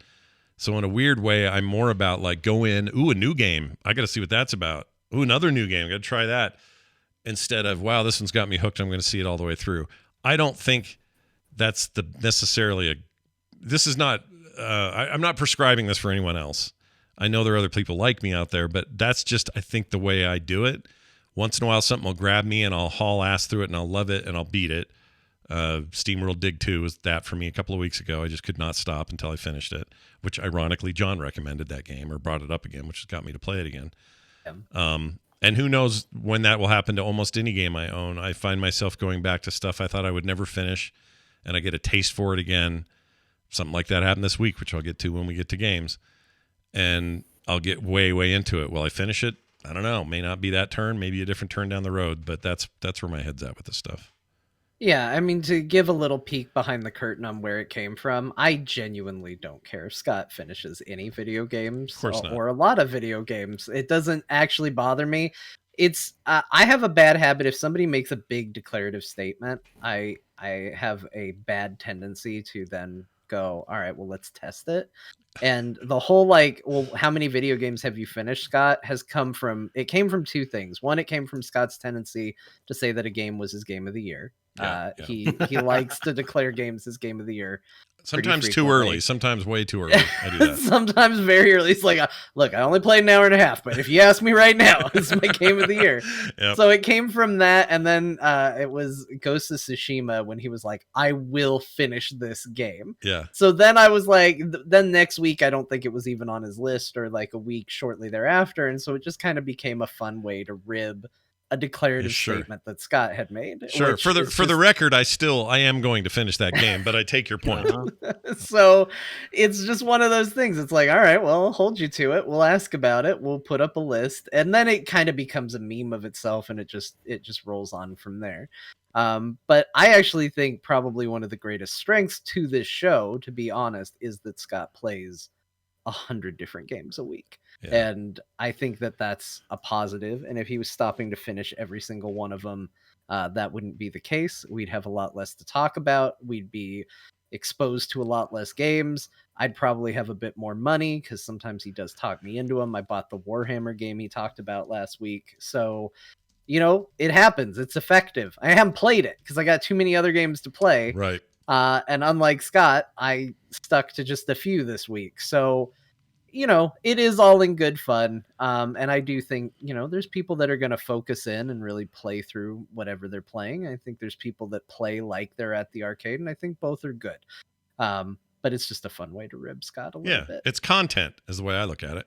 Yeah. So like me trying to get him to buy stuff on stream. That's another, I did it one time and it worked, and then it became something that was always funny to me. Is that a skin? It was a skin in Heroes, right? Was that the first one? Yeah. It was like a skin for Jaina. Or no, I think the Jaina skin was something I always tried and just was never succeeding. So, it just becomes little show jokes. Yeah, there's show bits and things. And I, whatever, the audience of this show is no stranger to giving me a hard time about Chorecore, but it doesn't bother me. I love those games. They're great. I just got some pet DLC, thanks to the developer sent me a code. Pet DLC for House Flipper. How's that even going to work? I don't know. I think there's pets somehow, and I don't know if that means like after I've flipped your house, I fill it with pets, or am I cleaning up after pets? I don't know. I have no idea. I'm stoked to get in there. I'm going to try it tomorrow, so I'll let you guys know on the next core how the Pets DLC is for House Flipper, which that game, it might be the king of all chorecore. And the reason I say that, it's not my favorite chorecore game, but it might be the proper king because since its launch, it's always enjoyed hugely successful reviews, lots of players, multi-platform. Everyone loves it. It's on Game Pass now. Everyone loves that game. But they just have kept pumping new content into it. I think 2018 it came out, and it still feels like they're still just like, all right, we got Garden DLC, yo. Hey, get ready. We're doing rich people backyard shit. Here it comes. Like, they just really get into it. So I respect those guys. They're great. All right, let's move on to this one. This will be a good one for John. FF14 add-ons. You know, that's the Final Fantasy 14 right there. It's a big topic right now. It is. Final Fantasy 14 add-ons, streamer meltdowns, and mental health. That's what this email goes through. All right, this is from Lodvar, a.k.a. Bjorn. He's been a long-time listener of various things on the Frog Pants Network. Bjorn. He says, what was our name of our healer bot, Bo, last night? That wasn't Bjorn. Benoit. Benoit, that's right. It's a name francophone. We named it. We had this stupid periodic little totem that Bo got a card for. Benoit has a chapeau, a hat on the eye. It's one of them. Yeah, and he'll heal you, a random person in your party every other turn or every 3 turns or something, whatever it was. And Bo named him Benoit. Yeah, and that's all I can think of is Benoit. And then also, what we have? We had Larry the fire elemental and Gary the ice elemental. There you go. Yeah, that was a good time. We had 2 Garys fighting each other. This is how you know a good game, when you start naming shit like that and having fun with it. Anyway, here we go. Hello, Wizard, Rogue, and Canadian. I like that. Rogue? You mean Rouge? Oh. It is Rouge, though. Oh, he did write Rouge. I think he meant Rogue, though. I'll be either. I'm fine with that. Because you're always a rogue. That's the deal. Yeah, but I'll also be Rouge if you want. Or Rouge. You'd love the Demio Rouge. Rogue. That's the French word for rouge. It means red. He would. Don't you think John would love the rogue in that game in Demio? Because that rogue is a girl, B, a super badass rogue type, and does these amazing. I appreciate that you put a girl first. Yeah. Oh, he loves to play the girls. Scott knows who he's talking to. Yeah, he likes playing the I'm ladies. playing as girls. I like playing a battle sister and battle sister. I never knew I wanted to be a space nun that murdered heretics. I freaking love that archetype. It's so good. I get in the weirdest argument with somebody 2-3 days ago about why I love 40K and how it makes me a bad person. And they were convinced that me enjoying themes like keeping this sort of undead emperor alive for thousands of years, and it's nothing but war, that's all that world is, and tech priests who rip out half of their biology and put machines in its place, and they worship the Omni Messiah. Yeah. They just think I'm a dark dude. If you're listening to 1985 called, they want you back. Like, oh, you play D&D, you must be a Satan worshiper. How can you enjoy demons and wizards? Like, it's the same thing. Like, it's just some bullshit that we like piss off. Yeah. You might like Big Bang Theory. Like, it's a bad show. We're not telling you that that's not what nerds are really like. Yeah. It's just what people's ideas of nerds. So. It's a very odd email back and forth, but to that person, as I said in the email, and I'll say it again, to each their own. Okay, he says this. I'm guessing the Square Enix hit on add-ons will be a subject today, and the fallout that has been happening in the wake of that. My email is about one of the more periphery of that, and I hope it can spark some good discussion. Yesterday, a person in his mid-20s had a personal breakdown on Twitch. His chat got to him, and it was not the first time. He obviously needs to work on his temper and some other mental issues. He has since apologized and told about some of his struggles without using his ADHD as an apology. However, in the wake of this, parts of some communities have organized and mass reported him, and several profiled YouTubers have been farming him. I don't know what that means, farming. Do you guys know what that means? Framing him, maybe? Maybe they mean frame, because he wrote farm. Yeah. I don't know. Yeah. Framing him, we'll say, and his obvious mental issues for content in many, many videos. Oh, farming using his content. Yeah. Okay. So that's worse. Yeah. It could be both, honestly. Oh no, farming, right? Like people are farming Johnny Depp and Amber Heard for content. Like, that's what they mean. It's not their content, like, but they're like, everyone wants to see it. It's controversial, so they're farming. So when I did a video today, on YouTube about the Starfield delay. Am I farming them? Is that what I'm doing? Am I? Yeah, sure. Yeah. I mean, if your revenue comes from the bullshit of the industry, then you're farming controversy. Well, what if it's not bullshit? We're It's just news. farming the news right now. It's not inherently news, bad. Like that's what I people mean by say it bullshit. like it is, but it's not. Like if you're a content creator, especially if you're going to react or do commentary or offer opinions on things, you're going to have to farm topics. Right. Yeah. Like you're not sitting out there doing your own journalism, reporting on your own story. Most of the news stories we report have come from other sources. Like we're farming that content for our content. Like it is just the nature of what content creation is. Okay. So it's not inherently bad. Right. In this case, it's being used as a look at what they're doing, and it's probably not good. Yeah. But it is not an inherently bad term. It's internet speak, right? Like you know, farming is the thing we do in WoW, and farming is the thing tech companies do to people. But yeah, they can have different. You can call anything anything that you work that isn't farming can ironically be called farming. Yeah, okay, that makes sense to me. I guess in this case, I would see it as a negative because they're taking this poor guy's breakdown and having their way with it. You know, which is it's kind of dark. I mean, even the news is farming real people's woes, right? Look, this guy got murdered over on Central. They put a knife in his anus. Billy, over to you with the weather. It's like, that's somebody's poor life. That they're just putting up there to farm for content. Anus stabbing straight to weather. That's dark. That's dark. Don't put me in charge of a newsroom. I don't know what I'm doing. Yeah, no. Don't let Bo do your transitions. Whatever you do. I think urine is blood. Oh yeah, you got to be a patron to know what that means. We had a whole discussion on. Sign up on Patreon. I think urine is blood and soda is urine. Yeah, so soda's follow urine. You're all vampires. That's right. The Coca-Cola Corporation. We all have carbonated blood as the end result. All right, back to his thing. He says, personally, I think he needs a break from streaming. As a father of a kid with ADD and traits of the autism spectrum, I can see when enough is enough. So should all of us as streamers and creators yourself. How do you react over this? I think we just did. All the best to you, Chuckleheads. Thanks for the great gaming podcast. One of the highlights of my week for me. Take care, Bjorn. Yeah, I mean, to just put a button on it, I think that treating other people's misfortune and exploiting that as content and or whatever, I think that's bad. It is easy. It's the whole punch up, punch down thing, right? So if somebody like, I don't know, I'm trying to think of somebody who's just kind of a douche. In famous circles, I don't know who, and I don't want to get political, so I'm not going to pull any of those names. But just like just make up a name. Just let's say Dickerson. What was it? Give me it again. Dickie Dickerson. Okay, Dickie Dickerson, famous actor, is ripping on kids with autism. Let's say he's making fun of autistic children. We're making this guy up. This is a little easier to do this here. This is like Star Trek. You make up space stuff and then you can talk about real issues, right? That's kind of what we're doing. So Dickie Dickerson just being a total dick to these autistic kids and just going, what a bunch of dummies. Pull yourselves up by your bootstraps and learn how to read a book, you little piece of shit. Asperger my ass, or, whatever. Okay, that's that Dickie Dickerson, not me. It's him. That's punching down, and that's punching down hard. I don't think, if I was to then punch back up to Dickie Dickerson, there's some justice in that because that's punching up.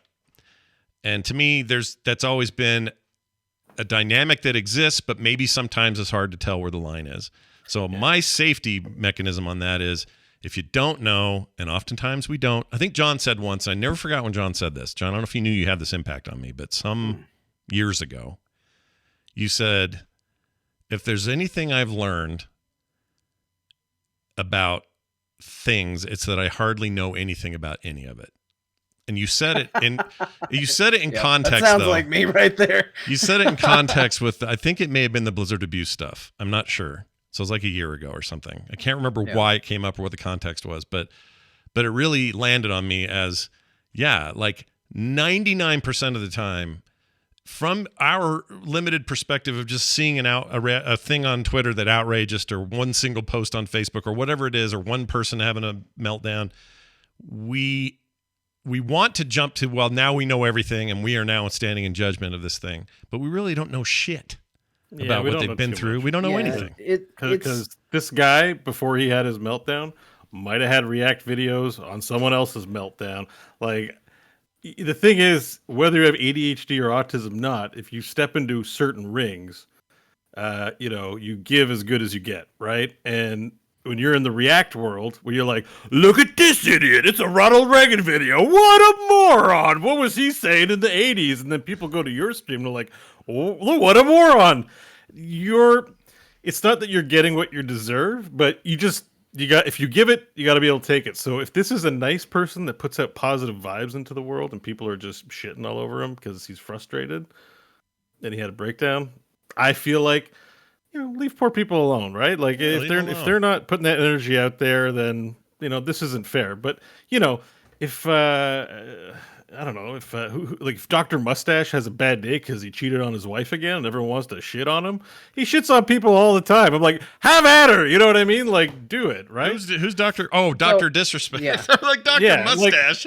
Who is this? So, this is have at it, man. Like, go for it. Like, I don't care about this guy or about the people he's affecting. These guys are profiteers of their farming controversy, and when they become the controversy, they both want it and don't want it. So it's like, you're WWE wrestlers, like, don't cry about it, Like, This is tricky because I know exactly who the emailer's talking about, and so it's one thing when somebody is like, "Oh, hey, here's the thing. What do you think broadly on the category?" It's another thing when I see the email and I go, "Well, I know who they're talking about," and I have complicated opinions on the person they're talking about. Like, I don't. To me, it's not looking at as it's presented in the email. To me, it's somebody that I know their history. Who is it? Is Pyromancer. He is that guy that freaked out about? He freaked out, had a big meltdown about World of Warcraft. I saw that, and it got a lot of traction. It got him a lot of attention when he moved over to Final Fantasy. He's gotten criticized for some of the language he's used in streams before. He's gotten criticized for calling other streamers' wives' names.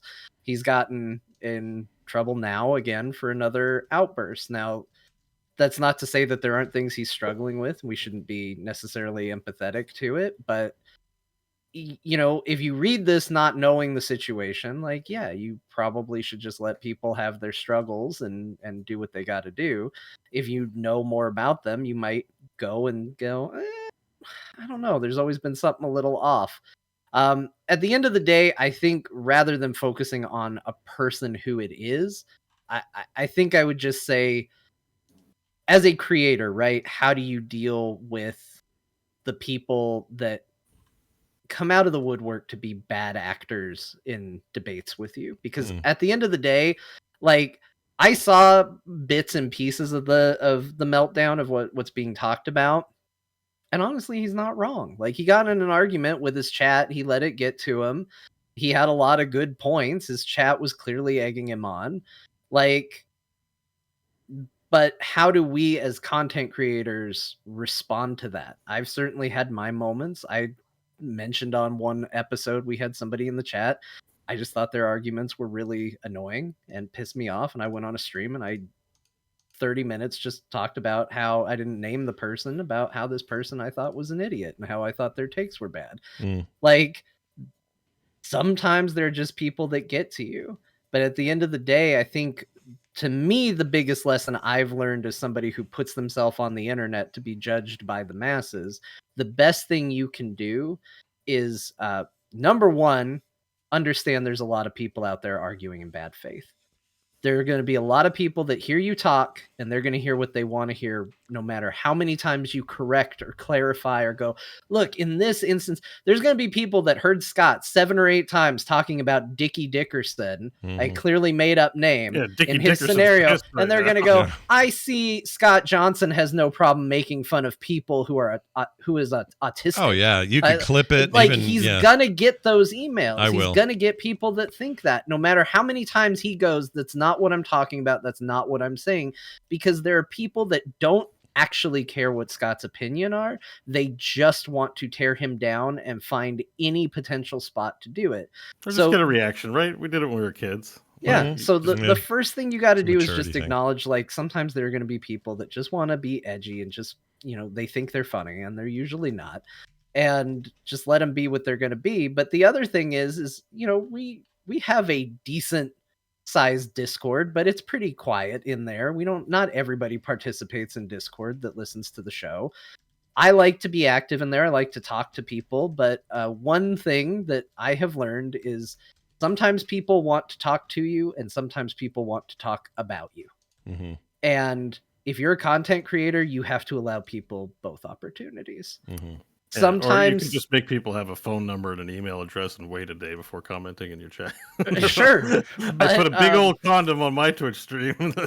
Yeah. But like the thing is if I go to Discord after we do a show, there's a pretty good chance I might see someone go, I don't know why John said this, or I don't know why the guys are saying this, and go, that's not what I said. That's not what I meant. Yeah. And I think it's important to be able to recognize the difference between, does this person actually care? Does this person want to have a conversation with me about it? Or does this person just want to talk about the show? Yeah. Yeah. And recognizing the difference there, I think, is also important too. Yeah.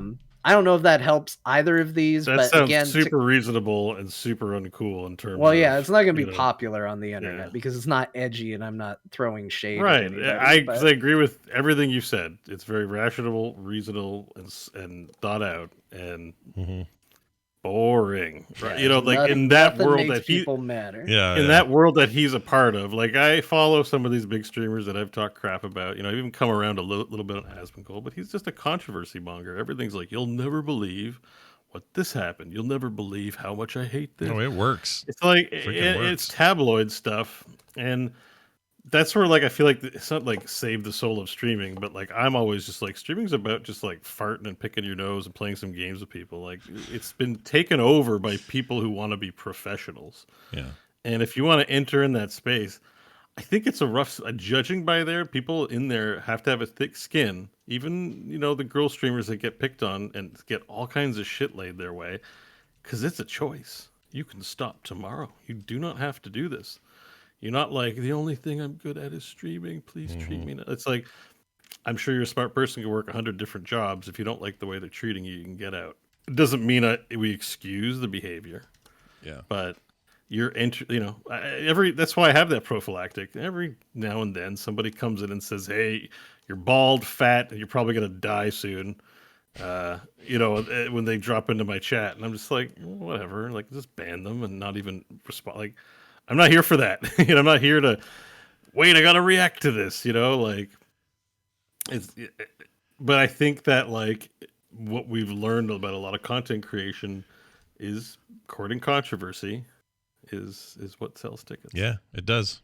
I've always thought, and I think I'm right, if I would have taken a more controversial angermonger tact with my early instance coverage and that show and had that grown out into YouTube and other things, I think I probably could have blown up. I think I could have taken that stuff way big and probably made a lot of money. But it would have never worked because you guys, I can't do it. I can't even play Among Us without feeling instead like of doing douche. 3-hour shows, we should do 10-minute clips, and we should talk about Phil Spencer shitting out of a bag, and then put the clip as, you'll never believe what Phil Spencer shit in this week. Like that, like this is how if we want to go like full carnival success on YouTube, we can do it. We have the jokes. We do. We have the technology. We have the jokes. We have the wherewithal. We could do it, but I can't do it. Like I don't want to do be it. the Phil Spencer shits in a bag guy. I would love it if Phil listened to the show. Phil, I think you're probably a great guy, and I just see the image of you out there. But I'm also terrified. If you've ever listened, you know what? I hope he doesn't listen to my dumb idiot ass. He might. You never know. Like I don't know. There's a lot of people listening to the show. Like somebody out there is somebody I'd be like, holy shit! Like you listen. Oh yeah, to me? there are Why? people. Like, There are people right now. I guarantee are listening. That even you two would be surprised that I'm aware of a couple of people I haven't talked about before who would be like, they listen to this? Really? Why do they listen? In fact, one of them. One of them loves this show. I know one of them. I can't believe it. But There's like knowing that, I'm like, if I knew who listened too much, I would be tempted to be on good behavior. I wouldn't talk about. Here's the thing, though. Like, I think the fact that look, this isn't tooting horns here. I just think that we're three good guys who are trying to do some good in the world and put some positive stuff out into the world. I feel like the Frog Pants Network has always attempted to try to do that. It's more about building relationships and having more of an online family than an online following. That's a slower build. It's a longer game. It's a thing that isn't instant overnight anything, and it may never be so explosive that we're on any of those levels, and I'm okay with it. Because at the end of the day, well, whatever, I don't want to get that deep, but I would rather have 3 people I care about online than 4 million who lavishly follow me because I'm controversial. I'd rather have that. I just would. Yeah. So I hope our listeners feel that vibe. At least that's what I hope. I don't know that they do, and I don't want to speak for them, but it's all love, baby, here at the Frog Pants house. I did get some great email spam while we were talking here. Mm-hmm. Listen to this. It's about us. No. This is from some company. They want to do some, who knows. It says, I stumbled across Core Gaming for Core Gamers on Apple Podcasts. Whenever they put our full name in and then pretend, like at the end he says, I really like what you're doing and decided to reach out. You haven't heard the show. You wouldn't call us by that name. You're just pulling me off the database. First name. We won't dox or anything, but who reached out? I don't know who this is. This is, is there a name here? MailerPotter.com? Never heard of them. Yeah, there you go. Oh, they don't even sign their email? No. Oh, they must really be into us. Yeah, they're super into Core us. Gaming for Core Gamers. This show really appeals to my fondness for Core Gaming for Core Gamers. Yeah, this is pretty... Oh, you know what? It's not even an active domain. It's parked. MailerPotter.com is currently parked and for sale. Oh, my Lord. All right, well... VM Vargo will be visiting you soon. Yeah, well. That scares the shit out of me, by the way. Visiting any site that's down, I'm like, oh shit, that's VM Vargo's website. Hello, Mr. Stussy. 2 assassins waiting for me outside. He'll call you Mr. Stussy in a creepy way. He'll barf his lunch right up, and then he'll tell you where go to the shallow end where the turds float. Wire, whatever. And then he'll pee in a mug that says world's best dad and make you drink it. I forgot about that. Oh my gosh. You guys watch Fargo season 3 to understand anything we're talking about. All right? Yeah, pretty good season of television right there. That entire series. I can't wait for season 5. I can't wait. All right. Well, thank you for that email, Bjorn. I think that is good stuff that we discussed right there. Here's one from Justin. Justin says, giving Martha a voice. So let's change gears here. Way less serious about internet culture and more about John's Martha voice.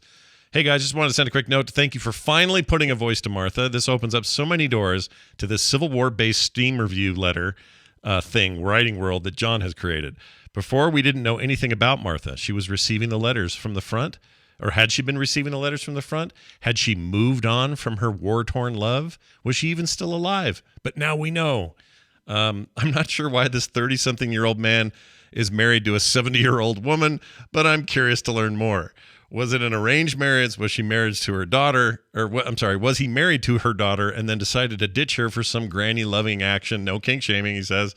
I must know more and look forward to learning as the letters keep getting written. Thanks for the show, guys.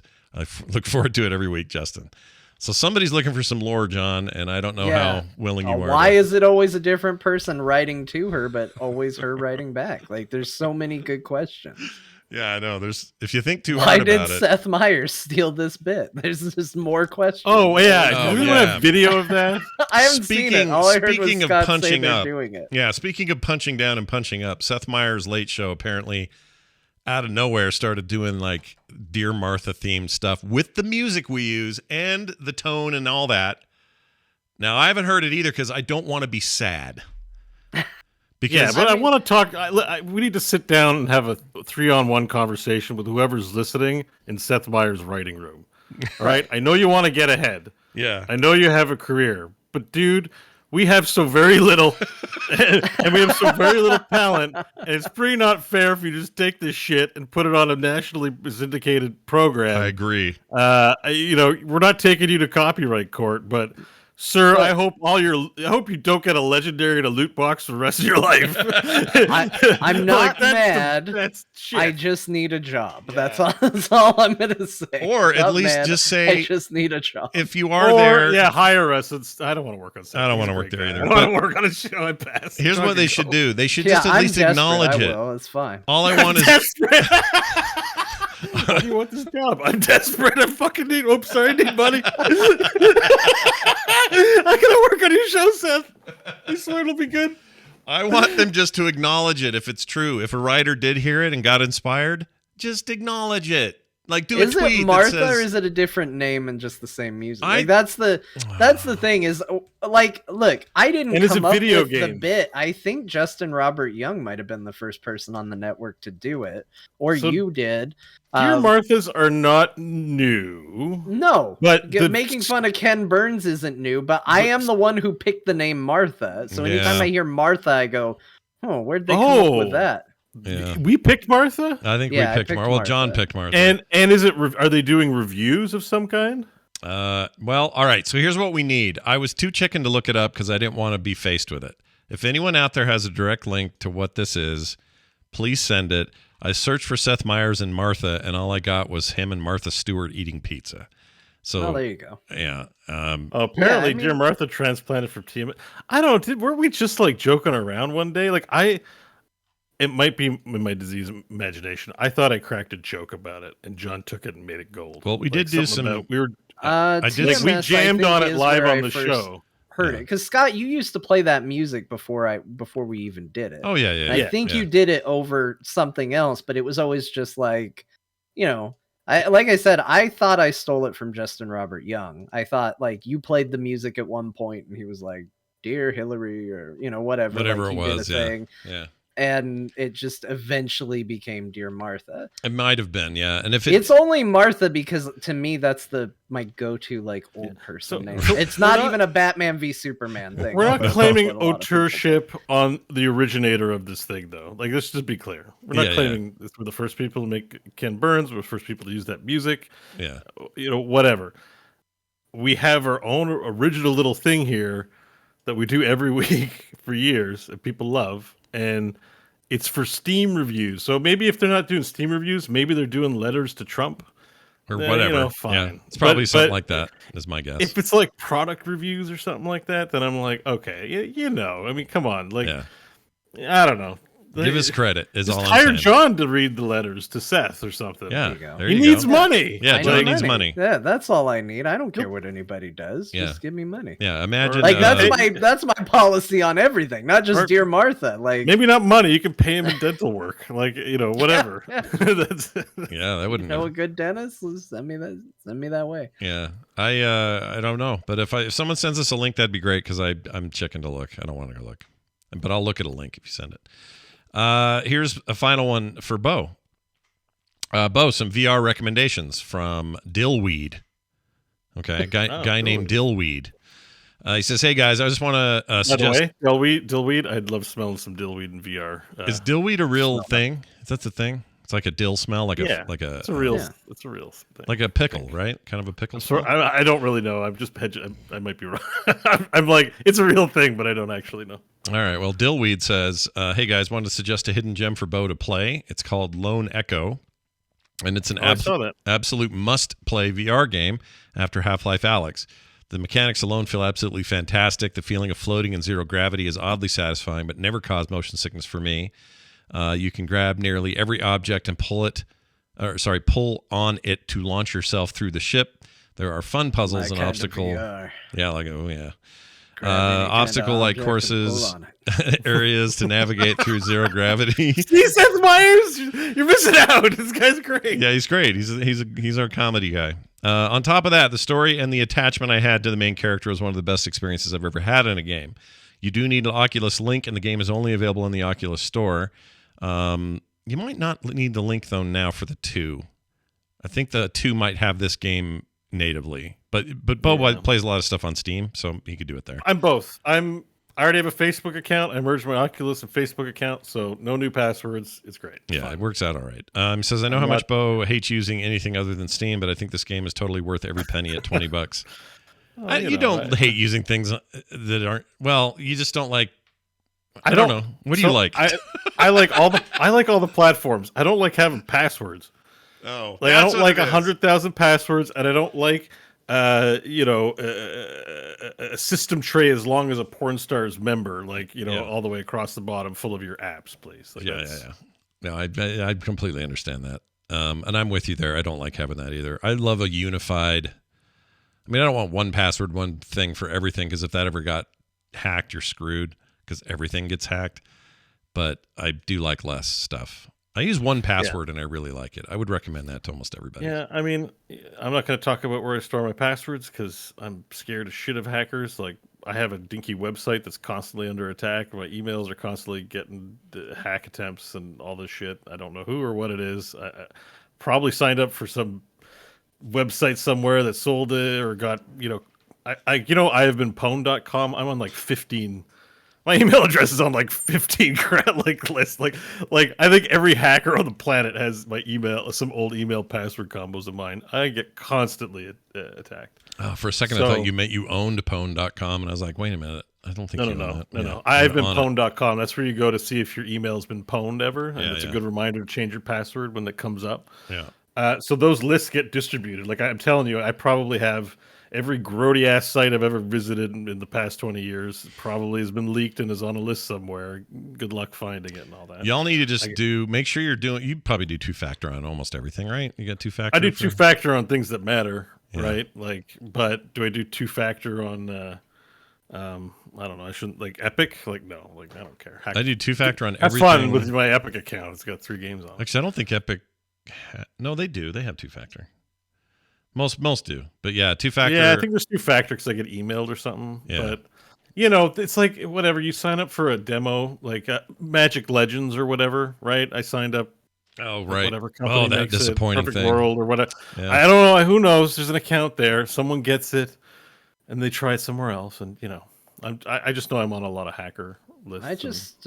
I just always make my password John, but I turn the O into a 0. Oh, that's really creative. That sounds secure. I think that throws people, but I think the 0 throws them, but also nobody can spell my name without putting the H in there for no reason. Right, so you're I think safe. That also protects me. You're totally people safe. Go, oh, his password's John JOHN, and even if they know my cool O0 trick, they go, well, it's still not working. Yeah, something's wrong. They don't know to just drop the H. And even just telling this now, they'll still forget and put the H in there.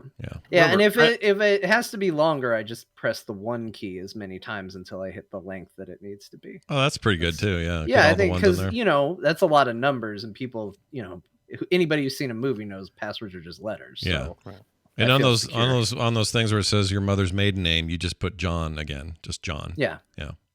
I like it. I think you're safe. I don't think you need to worry about anything. Yeah, keep in mind for me, just on the password front too, my day-to-day job requires a lot of passwords and special ways to put it. No use of dictionary words and change them every 30 days and blah, blah, blah, blah, blah. So it's just like when you got a work life that requires a lot of passwords and a regular life, like it's just, shoot me. Just end it now. It's been good, guys. Yeah, life's been good. Let's not make it worse. All right. Well, there's your emails for this VR for this email-centric episode. But I want to thank him, though. Sorry. Oh, thank Dillweed. Yeah. Thank you, Dillweed, for Lone Echo VR. After Half-Life Alex, I haven't tried either of those, but I've already spent like $300. We'll talk about that soon. Thank you for the recos. Appreciate it. Yeah, Bo's gone down a hole, and we'll talk about that here in a minute. Before that, though, a Dear Martha letter. We talked about him earlier. We're going to do one now. This is from this is another retro magazine letter from GamePro issue 109, October 1997. That's a fun era for game it's got commentary. Final Fantasy VII right on the cover. Oh, my I Lord. picked it for that reason. That's fantastic. I got 3. And you got Martha 3 today. Responses to all 3. Oh, my Lord. All right, this is amazing. So here comes number 1. Let's just get right into it. My dearest Martha, it seems like every time you review a game that is the same for both the PlayStation and the Saturn, the PlayStation game ends up with better ratings. Die Hard Trilogy is a perfect example. Is the PlayStation just a better system? How come Sega is falling so quickly? In my opinion, the Saturn games that really outdo the PlayStation are Sega Rally Championship, Virtua Fighter, Virtua Fighter 2, and Panzer Dragoon 2. How come Doom for the PlayStation is awesome, and for the Saturn it sucks? Is Sega not using the Saturn productively? Is the Saturn capable of producing the same graphics as the PlayStation? Please give me some answers. Yours in this life and the next, Jason L. All right. So that guy's real concerns about the future of his Saturn. What does let's find out what Martha has to say.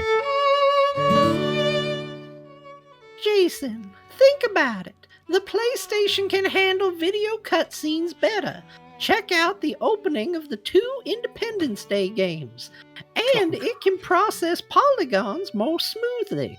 Compare Criticom for the PlayStation with Criticom for the Saturn. Is Sega capable of producing the same graphics? Yes. Can the Saturn do it better than the PlayStation? No. Yours forever, Martha. All right. What is Criticom, by the way? What is I have that? no idea. I got to that word and realized I didn't know where I was anymore. I don't know what that game is. All right. That's number 1. Here comes number 2. My dearest Martha, the Nintendo 64 is the best game system to date. Yeah, right. The best system to date is the Atari Jaguar. Duh. Although it has the same components as the N64, it has something the N64 doesn't. 2 RISC processors. Why did they Atari the Jaguar? Yours in this life and the next, Dylan D. Dylan D has trouble with pronunciations and spellings. All right. I'm very curious about what Martha has to say about this. My dearest Dylan. Whatever. Like the Jaguar, it like rules, right? The Jaguar lacked a large library of great games, so the hardware never took off like the N64. Yours forever, Martha. What a sad commentary on the state of all things Jaguar. I had a Jaguar. This guy was like the Jaguar, man. The Jaguar. I had that device. I had the toilet CD add-on part too that looked like a toilet. Yeah, I had that whole thing. And the only good game I ever played on it was Tempest 2000, and everything else sucked, and it was a waste of money. So I hope that guy is okay. And nobody now. ever talks about the Jaguar. Like, what's the story behind? They really tried, right? They tried. Yeah, They failed. It didn't make it. It was bad. Everyone was like, "No, thank you." I have some Jaguar. What do you call it? Emulation stuff that's good at emulating Jaguar games, but the games just were all kind of shitty. There was an okay Predator game, or Predator versus Alien game was okay. The rest of it was just... So how was the keypad on the controller? Like, was it good, or were you... No, it was a nightmare, because you'd never want to use... Nobody wants to use a freaking 10 keypad on their controller. It's so stupid. Like, it's like a phone keypad. Yeah, it's like they really liked what the Intellivision did a decade earlier and thought, well, why don't we do that? And that was just dumb. It was dumb. Whatever. They tried. I'll give them credit for trying. They tried. It was Alien versus Predator. Sorry, I got that wrong. All right, John. I got one more, and this one is just because I didn't know this was a thing. This genuinely shocked me. So this is great. And this is also from that issue 97, right? Yep. All right, here we go. My dearest Martha, in issue 96, you said there would be fatalities after the fights in Wayne Gretzky's 3D hockey for the Nintendo 64. I bought the game and haven't seen anything like that. What's up? Yours in this life and the next, John M. Let's see, John with an H or just a O-N? Just a me. It's a me, John. All right. Nice. All right, let's hear what Martha had to say. My dearest John, originally Wayne Gretzky's 3D hockey for the N64 was supposed to have finishing moves. Midway, however, removed them from the final version. Yours forever, Martha. Oh, what a disappointing answer. I know. Oh, it makes me so happy. Like, that was the craziest thing. I read that email. I was like, what a stupid email. And then they're like, no, it was supposed to happen and didn't. I was like, what? Yeah, why'd you take that away? That sounds amazing. Yeah. I want that they basically so blamed Midway. They're like, yeah, we published it, but it's because Midway told us. Well, and Midway, Midway, the makers of Mortal Kombat, it would make sense that they would be, what if we put some fatalities in the fighting in this hockey game, and then to hear that and then not get it would be a bummer. It'd be a bummer, sure. Yeah, the internet wasn't what it was, so when people wanted to riot, they had to telephone other people. Yeah. Like, Like, right, you hear right, this- Martha a letter. Yeah. Where's You, my you fatality? hear how Where's you my hear fatality? how they're doing Atari Jaguar dirty? We should like write to the newspaper or something. Yeah. You know, like how do you make these opinions known in large volumes? Right? Well, back then, so 97 would have been a little ways into what we would call the World Wide Web by about 4 or 5 years. However, this stuff still would have been the big stink if you wanted to make one digitally would have been like use groups and stuff like that. But even then, it's like, you know, it's not bubble. It's not nothing like national now. news. Yeah. Like, you know, like sometimes controversies, and even in the gaming space, reach a lot of people. Yep. No, I agree. Today it'd be a huge Reddit thread that would, for some reason, Kotaku would do a whole story on this Reddit thread. That's what would happen. Yeah. All right. It's so lame. There's just, they did like an article on Elon Musk's Elden Ring build, and I was like, you guys are so. Oh, I know. Can you believe that? So because he's got an Elden Ring build, they've deduced that he's maidenless because of the way he built the character, and it's a lame I don't build. know. It's just it's like so clickbait. It's like, clickbaity who as hell. cares? Yeah, I don't care at all. Yeah. Nobody cares about my build. Why would they care about Elon Musk's They're build? like, Because he's Elon, a billionaire. People click on Elon Musk things, and he tweeted about Elden Ring. Well, they're also the There's an first video game news site to write up shit reports on why you should be outraged about him buying Twitter, and then they're like, "Come read an article about his build in Elden Ring. We're Yeah. part of the problem." Like, Yeah. They are yeah. part of the problem. They pissed me off over there. Because I remember back in the day, they were kind of guerrilla and cool. I liked Kotaku early on because it felt like they were talking more about the games I gave a shit about and less of this fluff piece stuff. Yeah. Well, they had Schreier in that mix of stuff. I don't think he was on Kotaku, but those types were there. Yeah. They're all Oh, he gone. was at Kotaku, yeah, wasn't he? his articles got published. It was there. Bleacher what it was. Report, I think, or something. It was, Yeah. it was not them, but he was in that family of companies. Yeah. Yeah. So Anyway. now it's just like, hey, we're gonna have a sharp political take about video gaming and make games as unfun as humanly possible. You know who I kind of like right now, and I don't know if this is great or good or bad or whatever it is. For like pure review reads, I kind of like IGN, but the site thegamer.com is more what I like. It's like, here, I'll just give you some headlines. Simple stuff like Skull and Bones finally set to float March 2023. The Division 2 gets brand new game mode and features after a long wait. It talks about Fortnite shit for those who care about that. Every archetype in Vampire the Masquerade Blood Hunt ranked. Like, it's just stories about gaming, and it sounds kind of boring, and they'll probably fail, but I miss this. No, but you're not wrong. The amount of times when we're looking for news and stuff, and it's like, I'm interested in a lot of these things, but it's like, what's going on in Marvel movies? What's going on in comic books? Here's what we think of the newest Nicolas Cage film. And it's like, you are a video game website. Yeah, what are you doing? Where is the PlayStation's- video game news? Yeah. I have a headline here. PlayStation CEO Jim Ryan reportedly told staff to respect differences of opinion on abortion rights. Yeah, but in the email about cats, though, that's the part that everybody wants to talk about. He sent an Oh, email what? around about cats, and then in this email about cats, he slipped in this bit about everyone respecting each other's opinion on abortion.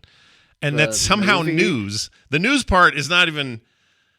It's not even newsworthy. I would click a lit if they would say Jim Ryan sends an email to the PlayStation staff talking about his cats in 5 paragraphs. I'm like, that's going in the show notes. Like, that's great. But they're like, well, everyone wants to talk about. It's an important issue. Of course for it is. sure. Of course it is. But like, that's what I mean. It's like, if you're gonna be a gaming site that's about serious social issues, then effing be that. Be you know? that, Like, yeah.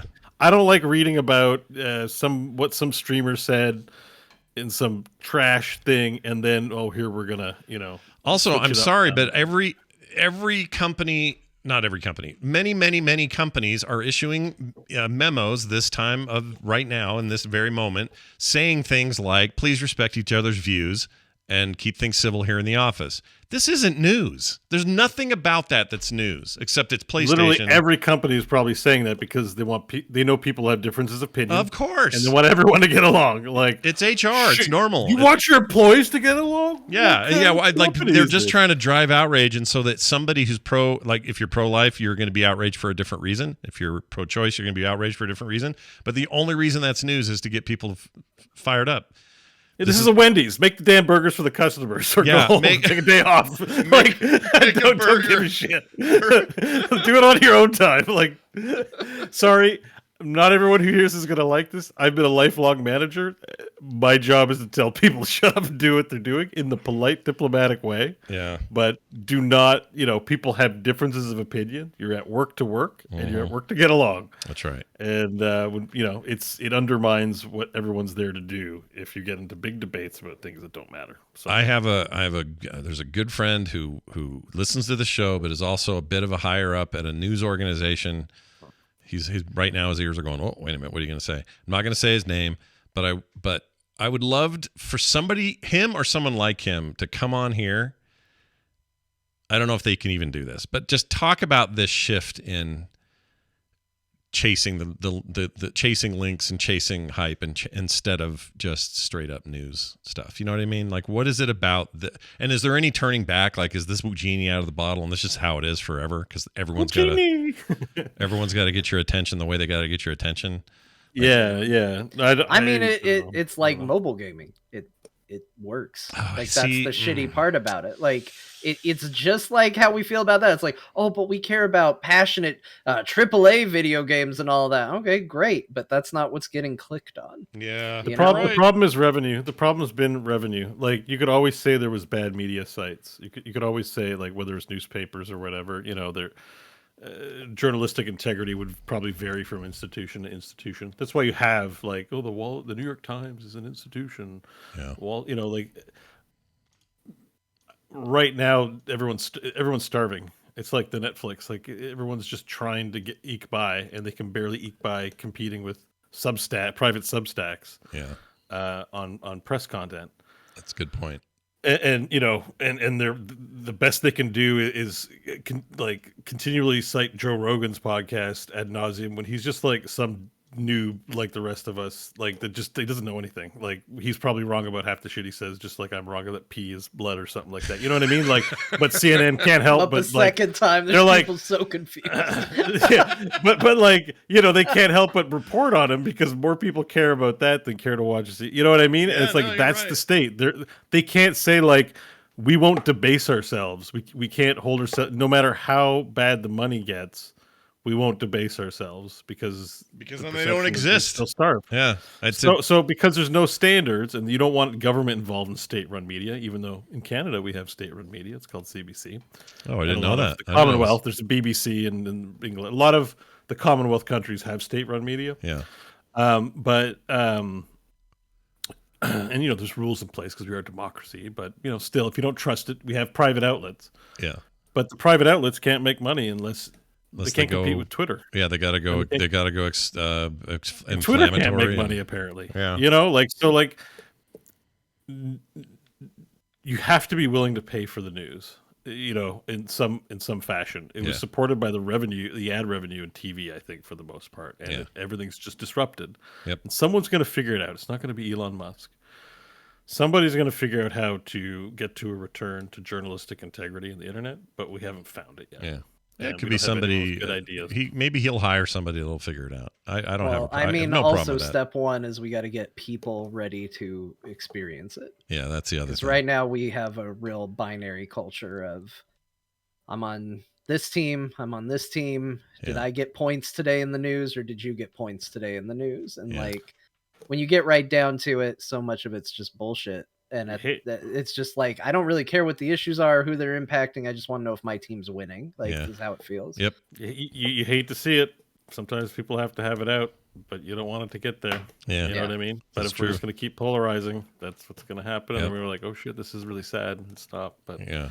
There'll be some sort of moment. I don't know when it is. We'll get there though. I'm optimistic about the future. As shitty as this stuff can get. Someone comes along with a good idea and establishes a good institution. It just takes the right people. Like, as much as I like Jon Stewart and stuff, they're still sitting around making jokes, and they're not really contributing to be. It's one thing to look at these things and make fun of them. There's lots of Daily Show type shows, people lampooning the news, but you're like, you could be someone out there making a difference rather than making your jokes about shit. I do like the stuff he did for. It takes people. Someone's got to stop and say, like, even for us, like, we were like, well, we can't do it. Well, if everyone in the world says we can't do it, we're just going to talk shit on YouTube, then no one's going to do it. Yeah, So- that's a good point. I don't know, man. This tiny little I think about podcast. that stuff a lot and beat myself up because I'm like, you could be just doing something meaningful and important with your life. Not that I don't love this, but like, why not apply that logic to myself? I'm a capable person. I'm like, nah, I want to joke about, I want to joke with my friends. But, Yeah, well, some of this is about our own mental health and taking care of each other and ourselves, and you got to do that too. It's all about who's preying on who is the big issue. And we are not preying on anyone that I know of. I hope not. we're preying on Seth Meyers. That's Yeah, what I guess we are. Yeah. Yeah, for taking our shit too in our bit. Holding them hostage. You bastard. By the way, I Give got John a job, Seth. I got another email while we were sitting here that is so weirdly great. game sounding. The subject line is Utah DPS, and I went, "Oh, damage per second. Oh. What's this? This is some kind of MMO reference, some sort of whatever. I'm into it." Nope, that's the Utah Driver's License Division. I don't know what DPS stands for. Drivers, whatever. Per second. It's telling me I got to get my license renewed, so that's cool. Oh no! Yeah. Look, they got you. They got me. They know how to Yeah, get anywhere to find me. So.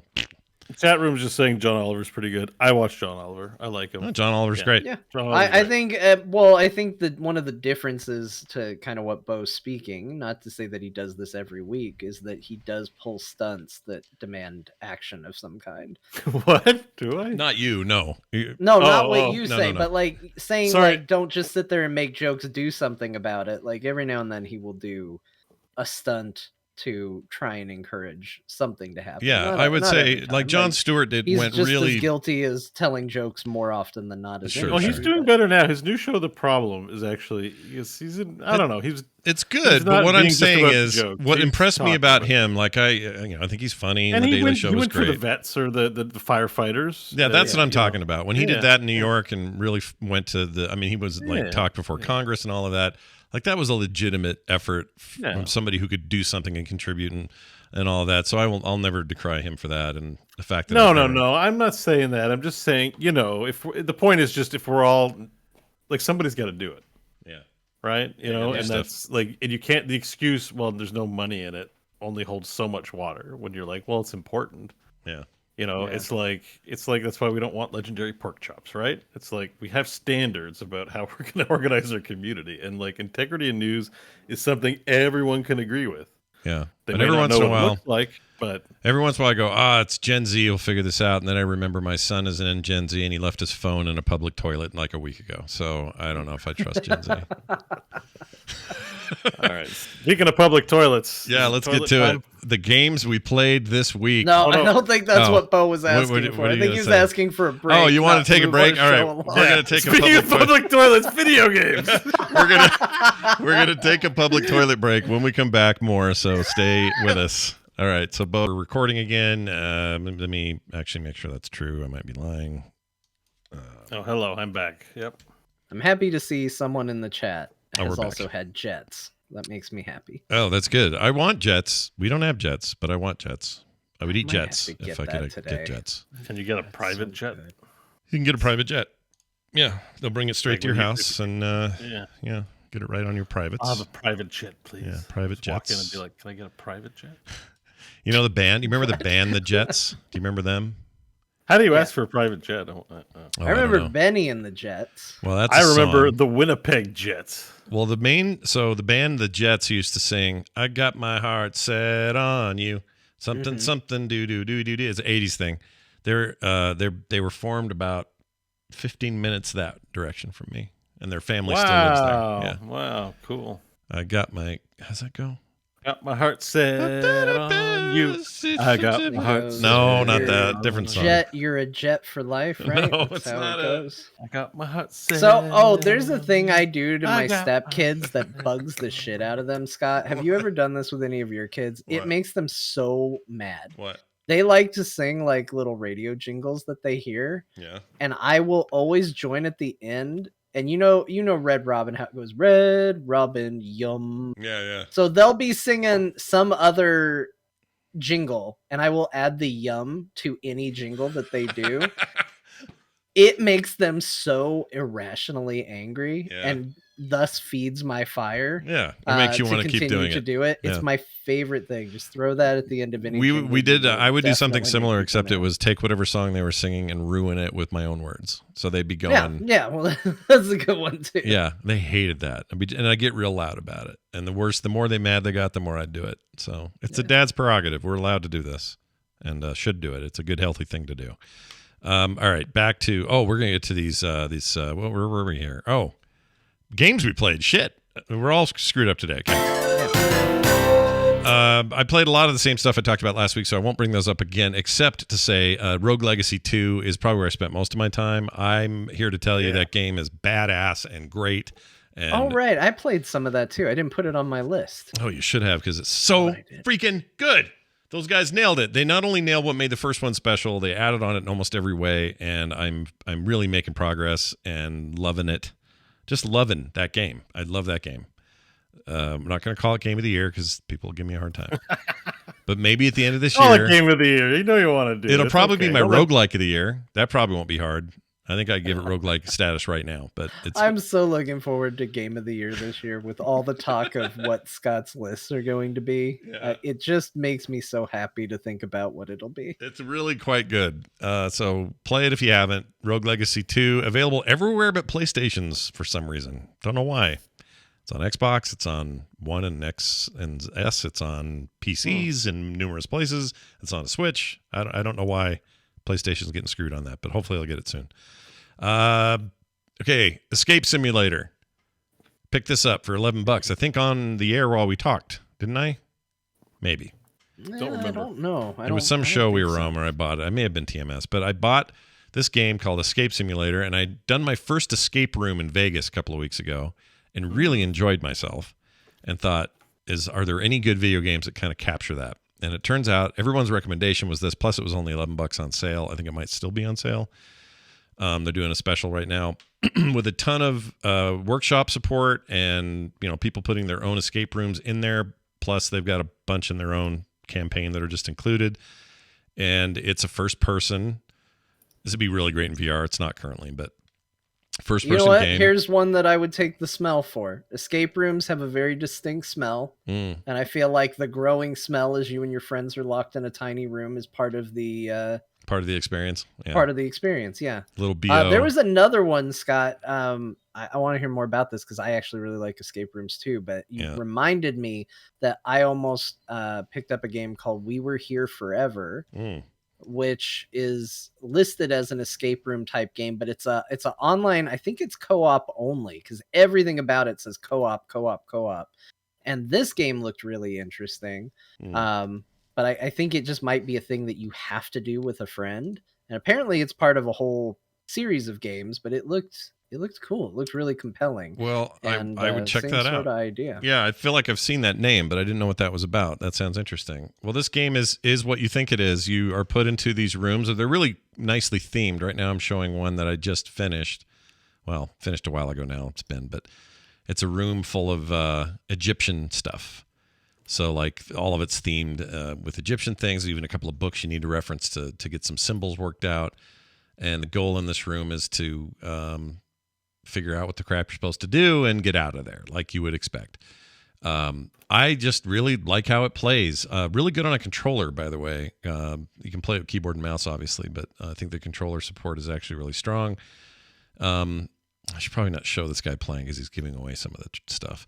So I'm not going to do that. But anyway, the point is it's a very cool game and really tricky. And I think I'm going to stream more of it because I'm going to need help figuring out what the F to do in some places. And I think having audience help would be really fun. It's also co-op. You can have up to 4 of you walking around in this thing and solve these puzzles together. And like I said, a robust community building stuff. They even showcase every month the best escape rooms created by players. And you can go play those. Super simple and easy.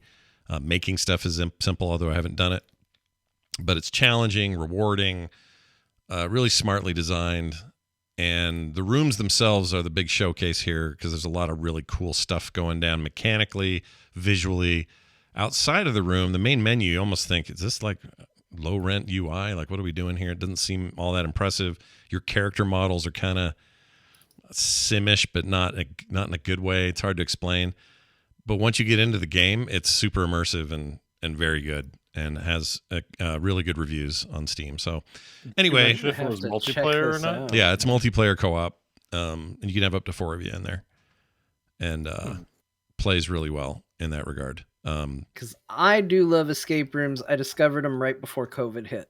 So Yeah. it was like, Oh. I think I did it like 3 times and then was like, well, here's a hobby I'm not going to get to enjoy for a Well, while, but should do this They're sometime. super fun. Yeah, I would love to do this. If it's still $11, I would recommend grabbing this. It's fully playable solo, but as a co-op experience, I could see this being I super feel like cool. I wouldn't want to do this solo if I had people to do it with, you know? Yeah. Well, it's one of those games where, I mean, you just have to figure it all out on your own. And certainly it's possible. I got out of this room I'm watching right now with just, being methodic and figuring it out or whatever. But having one of you around me on Discord going, hey, wait, I found the stone. What is this? Oh, I don't know. What does it say? Oh, really? Okay, I'll have that piece. And, there's a lot of that kind of co-op. Yeah. It's like a bonding, like a team, it's a popular team building activity for work groups. Yeah. I think we should Yeah. get it and I'll play it. I would play this with you guys without even hesitation. Patrons demand core escape room. Oh, shit. Oh, shit. That would be fun if we were ever all in the same place to do an escape room together. Oh, that'd be fun, Or yeah. Escape room. Hell yeah. But if not, this is a nice alternative. Is it still on sale? Let's see. I've never failed. I have a record I need to upkeep, and every time I do one, that record becomes more impressive. Well, failed because some of them have timers. If you've always beaten timers and stuff like that. Yeah, I've always beaten the timer. Escape Simulator. Here we go. The closest I got to failing the timer, I didn't. We got it in time, but it was close. Was because in my head, so it was the pirate themed escape room. Yeah. And it got near the end, and one of the items it gave you for like solving a puzzle was a sword. And in my head, getting a sword was the coolest thing you could possibly get. So I was just like, we did it.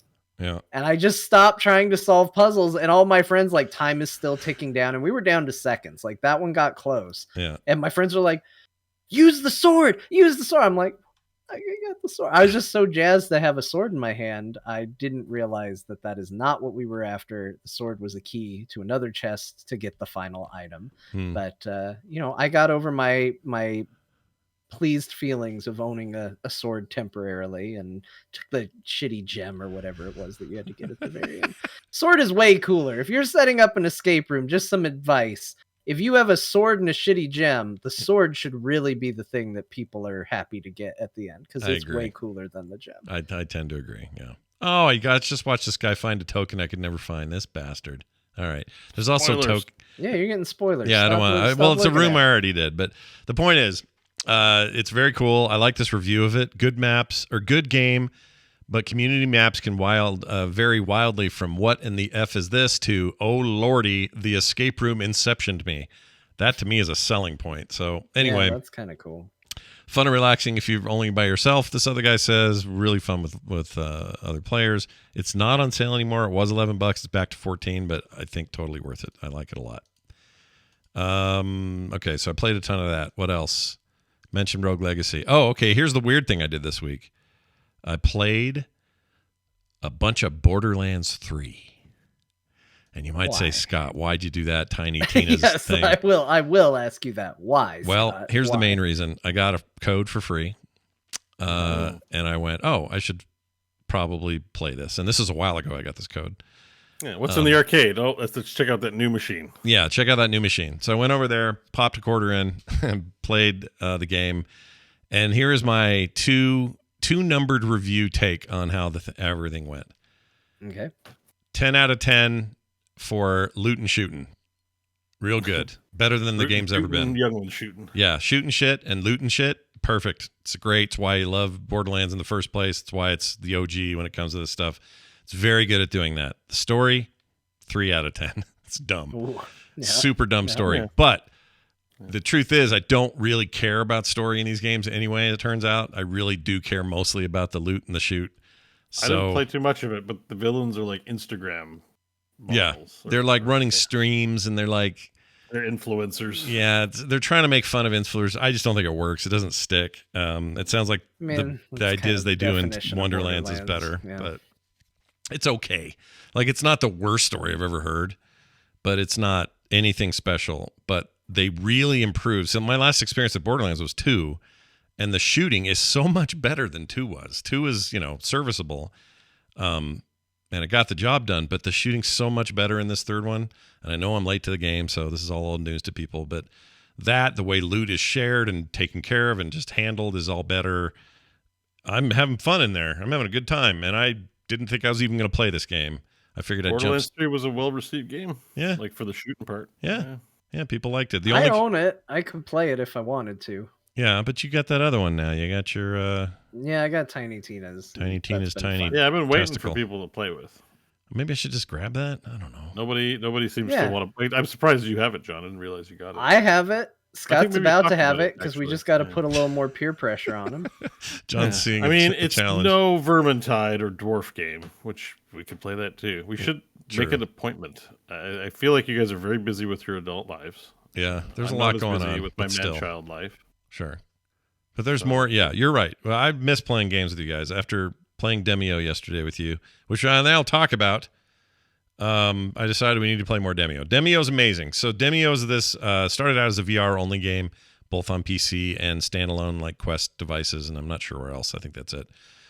And it was lauded when it first came out as being like the first time you really felt like you're playing an interactive board game or an interactive RPG tabletop type experience, and it really is. Really does lean into that. Well, they also recently made the PC edition standalone, so you can play it in 2D or on a flat screen. And so, in theory, that means more people can get it and play it. Those who don't have headsets, so on and so forth. And this is a case where I wanted to test that last night. So I played, even though I have the VR version, I played the non-VR version and streamed it while Bo and Crofton came in on VR. Bo is on Steam VR through his tethered Quest, and Crofton was on his standalone Quest. And then we were all on Discord because we couldn't get voice in the game to work right. Anyway, I love that game. I think it's great. I love how far we got. We beat that thing. I thought we were going to lose. Every second I was in there, I thought we were going to lose until we didn't. First campaign, but yes. First campaign. The game's hard, but I think ultimately fair. There were only 3 of us, so we didn't have a fourth. Some very hairy moments. Hilarious stuff happening when you miss or roll bad. You get a natural skull or whatever you want to call it in that. If you haven't played Demio, it's a turn-based, RPG. You're on a grid. You're inside of a virtual tabletop. Your little guys animate, move, and talk. The wizard says really stupid shit that we were having a whole lot of fun listening to. The one blemish is they really phoned it in on the magical, on the effort to write magical lines for the wizard. And he's great. Like, Muckatash. Yeah. And I'm like, yeah, it's all what he says. I really harped on everything. Muckatash. Yeah, what he says is super dumb, but I kind of prefer it to be dumb for some reason. He cracks me up. But Bo played the warrior type. It has its charm. Yeah, it has its charms. He played this warrior type. I played the magic user. Crofton is the fat bard. He wanted to choose his hero, so he dropped in later, and he ended up getting auto assigned the bard, and he was very mad about it. Yeah, it was probably because he's another rogue guy. It was probably a better comp, right? That was why, because we needed a healer. I don't know. Oh why. yeah, no, it worked out. It was great that he was our healing buddy, but it's not his choice. No, he wouldn't do that normally. I think he was just so excited to play, it didn't matter. But trust me, if this was like. The next time, if he's got to play Bard, we're going to hear about it like a lot. Guaranteed. Guaranteed. It's very fun, though. I really like it. Bo, anything to add? No, I mean, it was a great multiplayer experience. What I was sort of not liking at first is you don't level up in the game. And it's like, well, this is like D&D. I want to level up and do more D&D. Well, you level, but it's only to get you more cards, right? It's kind of well, it's understanding. I think it's understanding what it is, so it isn't meant to be an RPG. It is RPG-ish, but it's a board game tactics strategy simulator, right? So it's okay that you don't level up. When you level up, you get an extra card, and that's just the way it works. It's fine, actually. Yeah. It's just at first I was like, "Where's my additional damage at level 2?" No, it's kind of the way you think about it is that each dungeon is a puzzle, and you don't really. I don't know if the other campaigns give you additional strength and modifications. That might be the case, but assuming no, it's still fun that these are challenges that you have to use with the tools at hand, and that's where like that's where the cooperative nature comes in. Everyone's leveraging their strength. Once we learned that you could stun something on a turn, those clutch stuns were part of our strategy, right? Once we learned that we could drop a Benoit somewhere, we sat in a room, and strategized our moves accordingly. So there really is like a bad way to play this game and a better way to play this game based on decisions, which you get 2 of per turn. And it makes it, board gamey and fun and very strategy oriented in a nice enough way where sometimes strategy games for some people are great and other people are left like, I don't understand what's going on. If someone's saying like, I need to make an optimal decision, but it doesn't feel like the fun decision. Right. Versus the person that just wants to have fun and is losing you the game. So those people are having conflict. Right. And these kinds of games are ripe with that, right? Like, Right. no, you want to do this because this is how we'll win. And someone's like, I just want to, I was saying in the first 10 minutes, I'm like, man, when I play with Crofton, just me and him, this game was really hard. And suddenly I'm playing with Scott for 10 minutes and we're doing super well. It must be my team. And then when he logs in, he's like, oh, maybe as the rogue, I shouldn't run into every single room like super fast. And it was like, yep, exactly. We got to like methodically make our way through the dungeon because this is a terrifying place. Yeah. Even if it looks cute. Yeah. So, that helped too. I think he learned like that. What's fun about games is this is approachable enough for the strategy spectrum person to be, okay, here's what we need to do, but it's not so complicated that someone who's a little resistant to that, or not thinking in those terms, the point of conflict isn't as high there. Where when we're playing Pandemic with Crofton, we're like, go here and do this, and he's like, I don't know, I think I want to go here and kill the zombies. And we're like, don't kill the zombies. We need you to deliver medicine. He's like, I don't think my character would do that. I'm like, we want to win. Ah! The cooperative nature is rewarding. It strikes a good balance, and I think it's a good game. It's very fun. I really had a good time playing it with you guys, and I want to do more campaigns and play with more people. And I'm happy to say that if you're like, man, I'm never going to get a VR headset, I can't afford it or whatever, the game plays extremely well in flat screen mode. I think they've done a really good job of converting that. I still have tools like I can use my mouse to point in areas so you guys can see what I'm talking about, just like they have the ability to sort of circle things or create little paths with their mouse or their hand cursors. It's just a bang up job of making this accessible on both ends, and it's all crossplay, so you can play with anybody on any of the platforms and have a good time. And you can still see the hands. So when we're in VR, the hands get out of the way when it's your turn, but then the hands come back. Yeah. And you can draw little tracers. So if you need to be like this guy, like what guy? And then you can just, the hands in VR, you can draw, and the PC guy can see it. I think you can draw things I can too. tell where you guys You did a really great, you can tell you're an artist, by the way, because like, Crofton's like, where do I go? And you're like, go here. And you drew this perfect little path, almost as if it was the game. Like having a thing, like showing a tutorial, like asset showing him where to go. And you're right here. And it was like 6 or 7 vertices long. Yeah. And he was like, huh, what? And he's like, oh, I get it. And I just noticed your lines were very straight and well drawn. I was very impressed by that. My goal was like, Crofton needs to see the lines really point to where to go. And it worked well. It's a nice implementation. I think they've done a killer job. So hats off to the Demio. Big recommend. Killer VR app for sure. It's very, very good. All right, John, you've been playing Final Fantasy, but now you have it on Steam. I thought that was like sacrosanct. Never do that. Well, how come you're on there? What's going on? Well, real quick, let me do the quick one first because I put it in the wrong order here. But there's a new Vampire Survivors patch. I played it. I tried out the new hero. There's a new hero in there, which comes with new power-ups, and I do think it's funny that at this stage in the game, they've included a power-up that's basically there to get you as much gold as humanly possible at a stage where everybody's probably used all the gold they need and they don't need it anymore. But, if you're coming to the game in the middle, that's a fine upgrade, I guess. But anyway, it's very good. I continue to recommend that game. That's probably the most feedback I've ever gotten on a recommendation from this show is people saying they picked up Vampire Survivors and really like it. Yeah. So people love this game. Continue to love that. Anytime there's a new update to that game, I just log in immediately and play it. Any excuse to do new stuff in there just seems to be all right by me.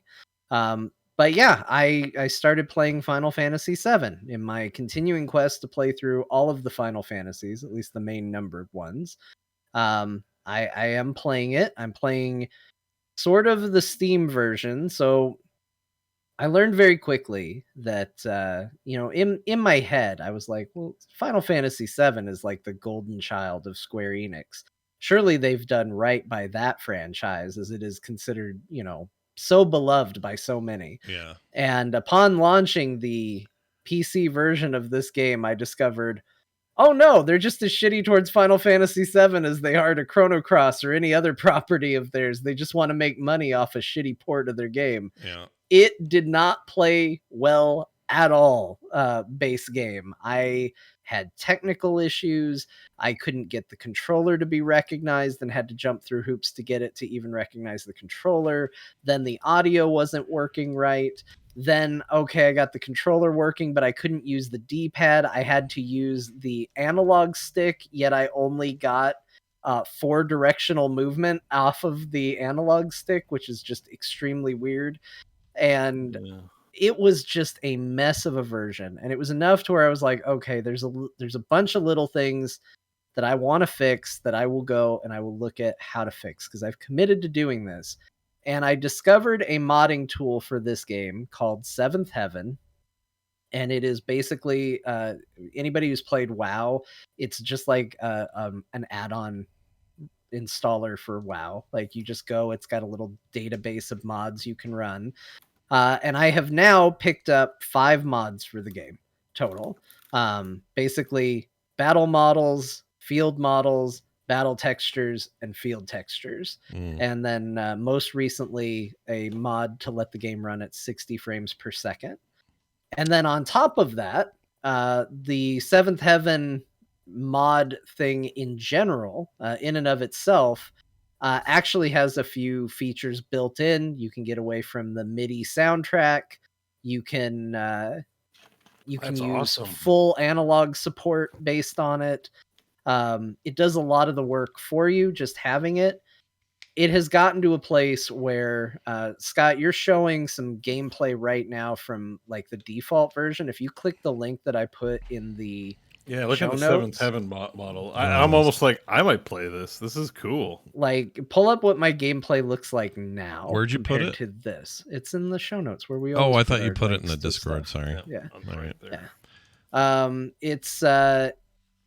It's night and day. It's so crazy because it's like 5 or 6 people between these 5 mods, and they have created something that I would have been willing to pay, another $50 for this game again. You know what I mean? And like high res images, it looks like, it's insane. and high texture insane. models. Mm-hmm. Yeah, like, so the thing is the background is just AI generated. They basically used an AI to try and high res the backgrounds that already existed to kind of interpret what was there. And they've done such a crazy good job of making this game look better. It's not reflected here, so I didn't have the 60 frames per second gameplay at this point, but I have downloaded it and tested it, and it looks really good. Wow, I want a list. I might do this if you recommend it. These mods. It's really revitalized this game. It went from something that I was kind of dreading playing on stream to going, oh my gosh, I want to play this game. This feels like a more modern game. This feels really cool.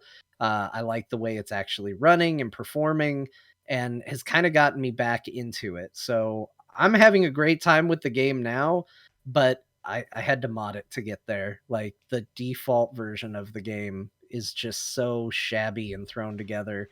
I have had a lot of tech issues with the game. I've gotten them all sorted now, but that's been the only issue that I've really had with it. Is well, that was going to be my question. Like, how is it?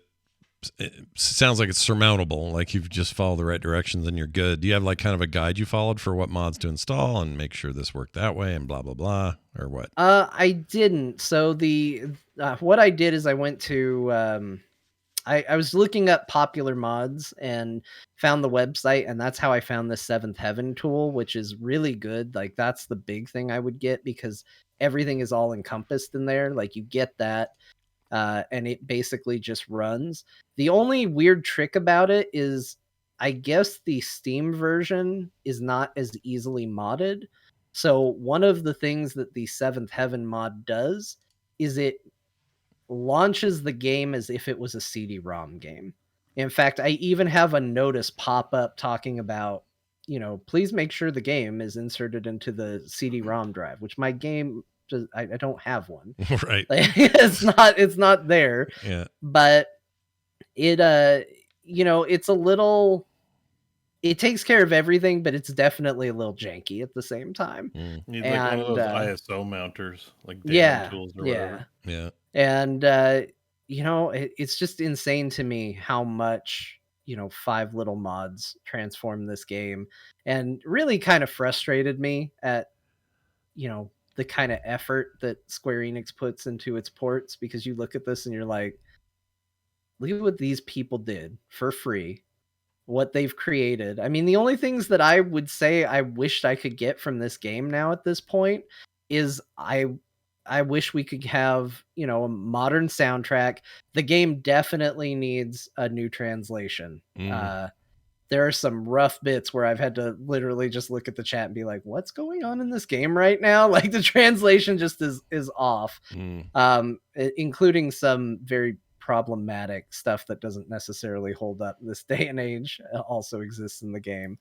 But overall, I'm just having a really, really good time with it. And I think it's a lot of fun. And the way How far are you? I just finished the Don Corneo stuff. So I've made my way out of the sewers and going through the train station at the moment. Don awesome. Corneo. Great. That game was so like, because you don't know what to expect. You're like, just I remember that feeling when the world opened up and you're like, oh my God, there's a whole map. Like, yeah. That's so cool, you're in man. for such a journey. It's such a great game. That's cool. You found a way to make that work that way. That's super rad. I didn't know the community had done all that.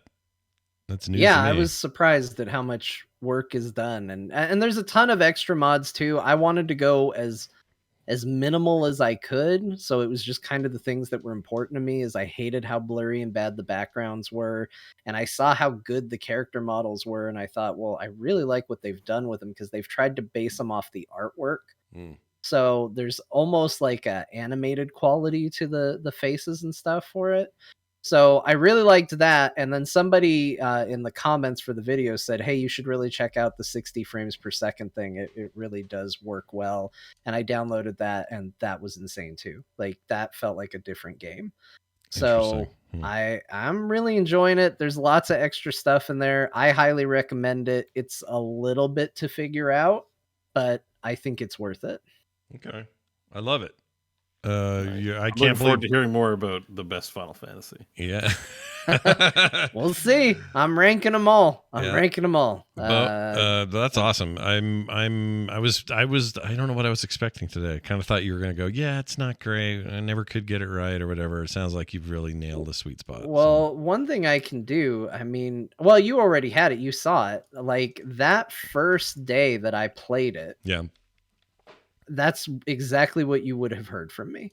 Was you would have heard me saying, I don't know, guys, like I don't know if I'm going to be able to get through this unless I find a way to emulate the PlayStation or, do something. I'll send you another link. So this is from the first day of gameplay. I'll just put it's next to Vampire Survivor now in the okay, I see it. In the thing. So you're putting you're putting all this up. Yeah. Okay. So this is gameplay from the first day with how it looked and played and all of that. And it's just not good. Everything's blurry. Everything's rough. I mean, this is the intro part. You'll probably need to scrub a little bit ahead to get to where it's actual gameplay, because this all looks pretty much the same. Here you go. Yeah. But just rough port in terms of they didn't do anything to enhance it for the platform they're porting it to. They blurry Yeah, as the hell. shadows are just giant circles around them. You can actually get real-time shadows just in the like that's not even a mod you have to download. That's just integrated into it. Like the amount of features they give you, for some reason, again, it's a MIDI soundtrack by default. Like It's so it's just weird. crazy. That's weird And to me. they have re-recordings of like everything. They've released so many compilations of that soundtrack. Yeah. It's like one of the most iconic soundtracks in video gaming.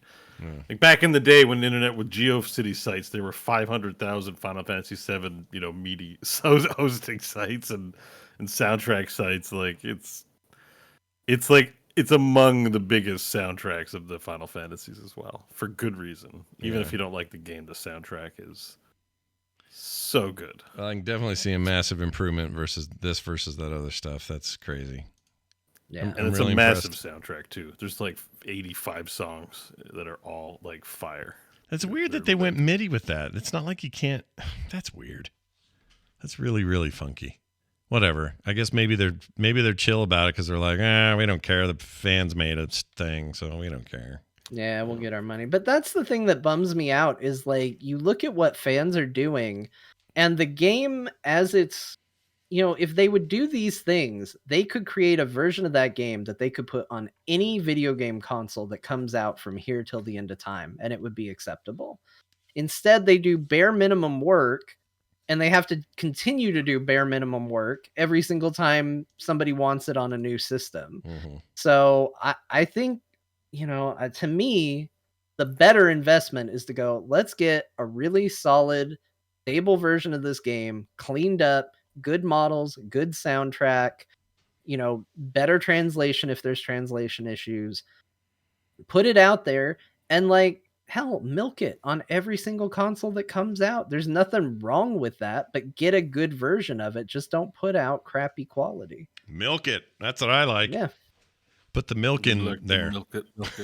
We like to milk it. Bo, let's get to your VR extravaganza here. All right, holy crap! yeah, I've had a week, guys. Got a lot. Tell me about the VR mod for Elden Ring, because this is I'm fascinating. going to run through them first. One of the first things I did was Elden Ring VR mod. Yeah. There's a clip of that if you want to watch. Yeah. So it's a little rough. Works well. It's interesting being in the space in VR. But, the graphics are a little on the jank side right now. Just in terms of your periphery vision, I've seen enemies in the background moving at like 2 frames. However, it's definitely an immersive experience, and it's kind of fun. It's just not a great one because the animations are very exaggerated, and your head is where the head is, and your guy might pound a giant hammer into the ground. So my head goes all the way down to the ground, and I'm like, whoa, this is too much. But it's still just, it's Elden Ring. It's still kind of fun, but it's hilariously scary when something comes out at you around the corner and you're like, oh no. See that guy? I'm just like, oh shit. Get away from me. It's you an look experience. so small in this. Like you're the size of wolves. It's great. Oh, right. Yeah. Well, I was crouching because I'm sneaking. Remember, this is the first. I'm naked right now. I'm a wretch. I've got nothing on, but a diaper. So I'm really trying to avoid getting hit by things. You see, I get hit there, and it's fun. Is the game first person? Is there a first person mode in the game? No, Okay. no, it is super not designed for first person. Okay, You can still play it in third person in 3D. Like you can do over the shoulder in 3D, which is something we don't talk about much, but. You can go to third person camera and it's just like playing the game, but in 3D. It's sweet. Yeah. And at one point things got a little rough. So I did go to third person mode because I was like, I can't do this in first person. Like, because you don't see your sword and because you're playing with a controller, it's hard to judge. So I'm going to go magic build and do range stuff because I'll be able to see what's going on rather than rely on a shield and dodging. Yeah, this scared the shit out of me. So the wolf sees me and I'm like, ah! Like he jumped at, like, if you had the audio on, I thought maybe he didn't see me and was just standing Here, there. I'll so play that really it. scared Hold me. on, I want to hear you freak out. Let me get audio on here. All right, hang on. Yeah, there's some audio there for sure. Just go Okay. back a bit. Let me turn this up. Oh, it's a little bit ahead. All right, let me. Oh, here he is. Wait. How does? I'm still got to kill a few dudes. You need to jump ahead like 30 I seconds. thought it was right here. No. No, I thought this was it. Yeah, I got it because I'm gonna kill that guard on the right. Oh, You need to right. jump ahead. here you go. Maybe. There's some fighting. Yeah, it's a pretty long. It's a 2-hour video, so it's hard to find the exact. Yeah, it's hard to narrow in on it. Dang it! I want to hear the scream. Yeah, I want to hear you freak out. Oh, you on your horse on this? Yeah, you can get on your horse. If you tab later, I go to Kaled. That place is scary as hell in 3D. Oh my god. But what's really cool is that giant Erd tree in the middle. It really looks like there's a giant Erd tree up in the heavens above you. It's pretty great. Yeah, so I'm playing in third person because I just was like, okay, I can't see shit. So I played in third person for a little bit. Yeah, and that went. It seemed like it did okay in third. Looks like it's. Yeah, it works just like the game. It's like I didn't even leave. So it's still fun. And just seeing everything in 3D, like depth really adds a lot to a game. Especially, like I said, a lot of VR games, as John points out, they're kind of crap, judged on their own merits across all not games. Not nearly as hard. Whoops, that's you. But yeah, that's me talking. Yeah. But in 3D, these high quality games like Cyberpunk 2077, Elden Ring are really amazing. So yeah. But as I said, the game itself is not designed for wide peripheral view. So when you look ahead, things will animate good. But if you look to your periphery, you'll see like a zombie going like. Yeah, because the game itself is just not designed, so there's some jank, but it was fun. Anyways, it's a fun experience. I don't know if I recommend it for everyone. Hold on, I just realized something. You had this game on your Xbox. That means you rebought it to do this mod. You are an insane person. That's amazing. Okay. Oh, Scott got him. Yeah. Sorry, did I fail to mention that? I did rebuy EldenRing to play in VR. Yeah, and I'm committed to getting to it. I do want to play through it again. So the reason I ask is I was going to say, oh, so you just picked up your old save, and then I went, wait, he had it on console. There's no way that he's doing that again. So no, it's on VR. Yeah, you can't buy the Xbox One. That's why I was like, shit, I wish I had it on the console. That's cool, man. Or on the thing. Yeah, so like that's what I said. I spent like $300 or $400 this month on video games. Like, I want to try it in VR. It's why Elden Ring was why I bought the headset. Like that was I saw the mod was in development, and it just came out last weekend. It's just hot off the presses. Sure. That was the reason that was pushed me to get the headset, because I was like, I want to try Elden Ring in VR. That's great. All right. Yeah. So we played Demio. That's we talked about that. Demio killed the radio star. Yep. Asgard's Wrath. So this is a not AAA, but it's a high quality title that's available on the Oculus Store, not on Steam, as far as I know. This game is cool. It's of the VR games. There's a lot of detail and attention to like immersions, like not just like strictly the broad things, but like. The quest text is really great. Everything's voice acted. The environments are rich. And get this. So it's kind of like a Legend of Zelda style game, right? In that you're exploring this Viking world, but you get to go into... You're a god and you possess people. So right now I'm in the god tavern. I don't know why the frame rate's so low, but you're in the god place, and then you go down to the land and learn to inhabit people, but then you know how Demio you can zoom out? Mm-hmm. So in this game, you can zoom out the game map.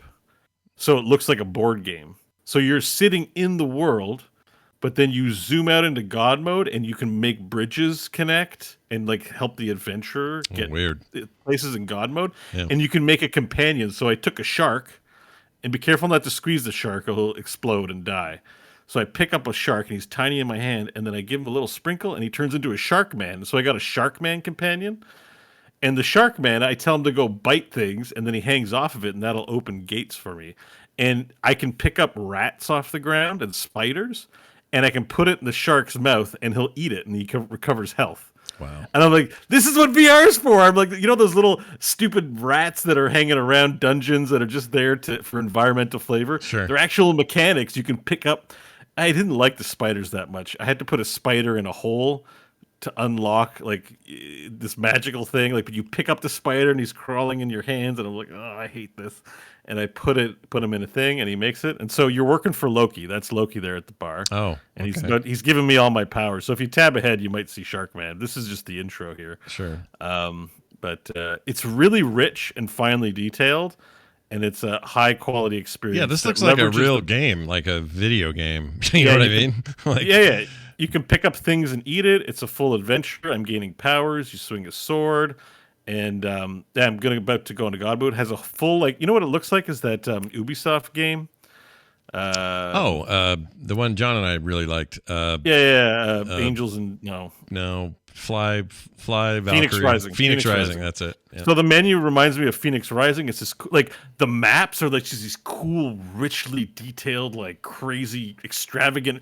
Kaboom! I'm in this astral plane kind of play. It is like a 10 on 10 in terms of the quality, attention to detail. See, I'm in God mode now, and I'm floating around with my God hands. That's cool. And I can manipulate the environment. So here I'm actually about to find a shark at some point, but it's just that's the level I'm going to traverse in. But I'm in God mode right now in 3D, and he's teaching me how to manipulate the environment, how things work, and I'm just so impressed. I might have to get this one. I'd heard about this. This reviewed like really well. Like I think IGN gave it a 10 or something. This is an A+ recommend, and I mean I've only played a couple hours, but this feels like what a Legend of Zelda game is in VR. Like, see, I'm picking up the shark there. Mm-hmm. I'm trying. You can eat things, so I'm trying to eat them, but it won't let me eat them. Mm-hmm. But I can throw them. At one point, I just picked up an animal and threw him into the ocean, like Hulk style, and just flung him. Like, you can be God. So I'm about to turn him into a. You squeezed him. Oh shit! I squid. Yeah, you got to get another one. Okay, there's always more sharks. I get another one, but the shark man is great. I also made a turtle woman. And the turtle woman's useful because there'll be these plumes of fire, so she'll stand in front of the plumes of fire. See, you made a little shark man. Shark man. Yeah. Yeah. And, look at the detail. Like, it's amazing. So, and I put him down on the ground, and then when I go back to my character avatar, he's there, and he's like, "What do you want me to do?" Like, it's so good. It is so good. Like, this is probably the best VR. The highest quality VR experience I've had, and I highly recommend this one. I'm in. I'm going to play it more. So I'm going to grab it. Yeah, and this is in the Quest stores where you get this. This isn't on Steam or something. Yeah, it's not a Steam game as far as I know, and you have to be connected. You can't just play it on Oculus. It's like a 128 gig game. Like, it's a beast. Okay, it's a whopper. You're going to need to link it or air link it. Yeah, okay. You give him 5. He wants a high 5. So. Yeah.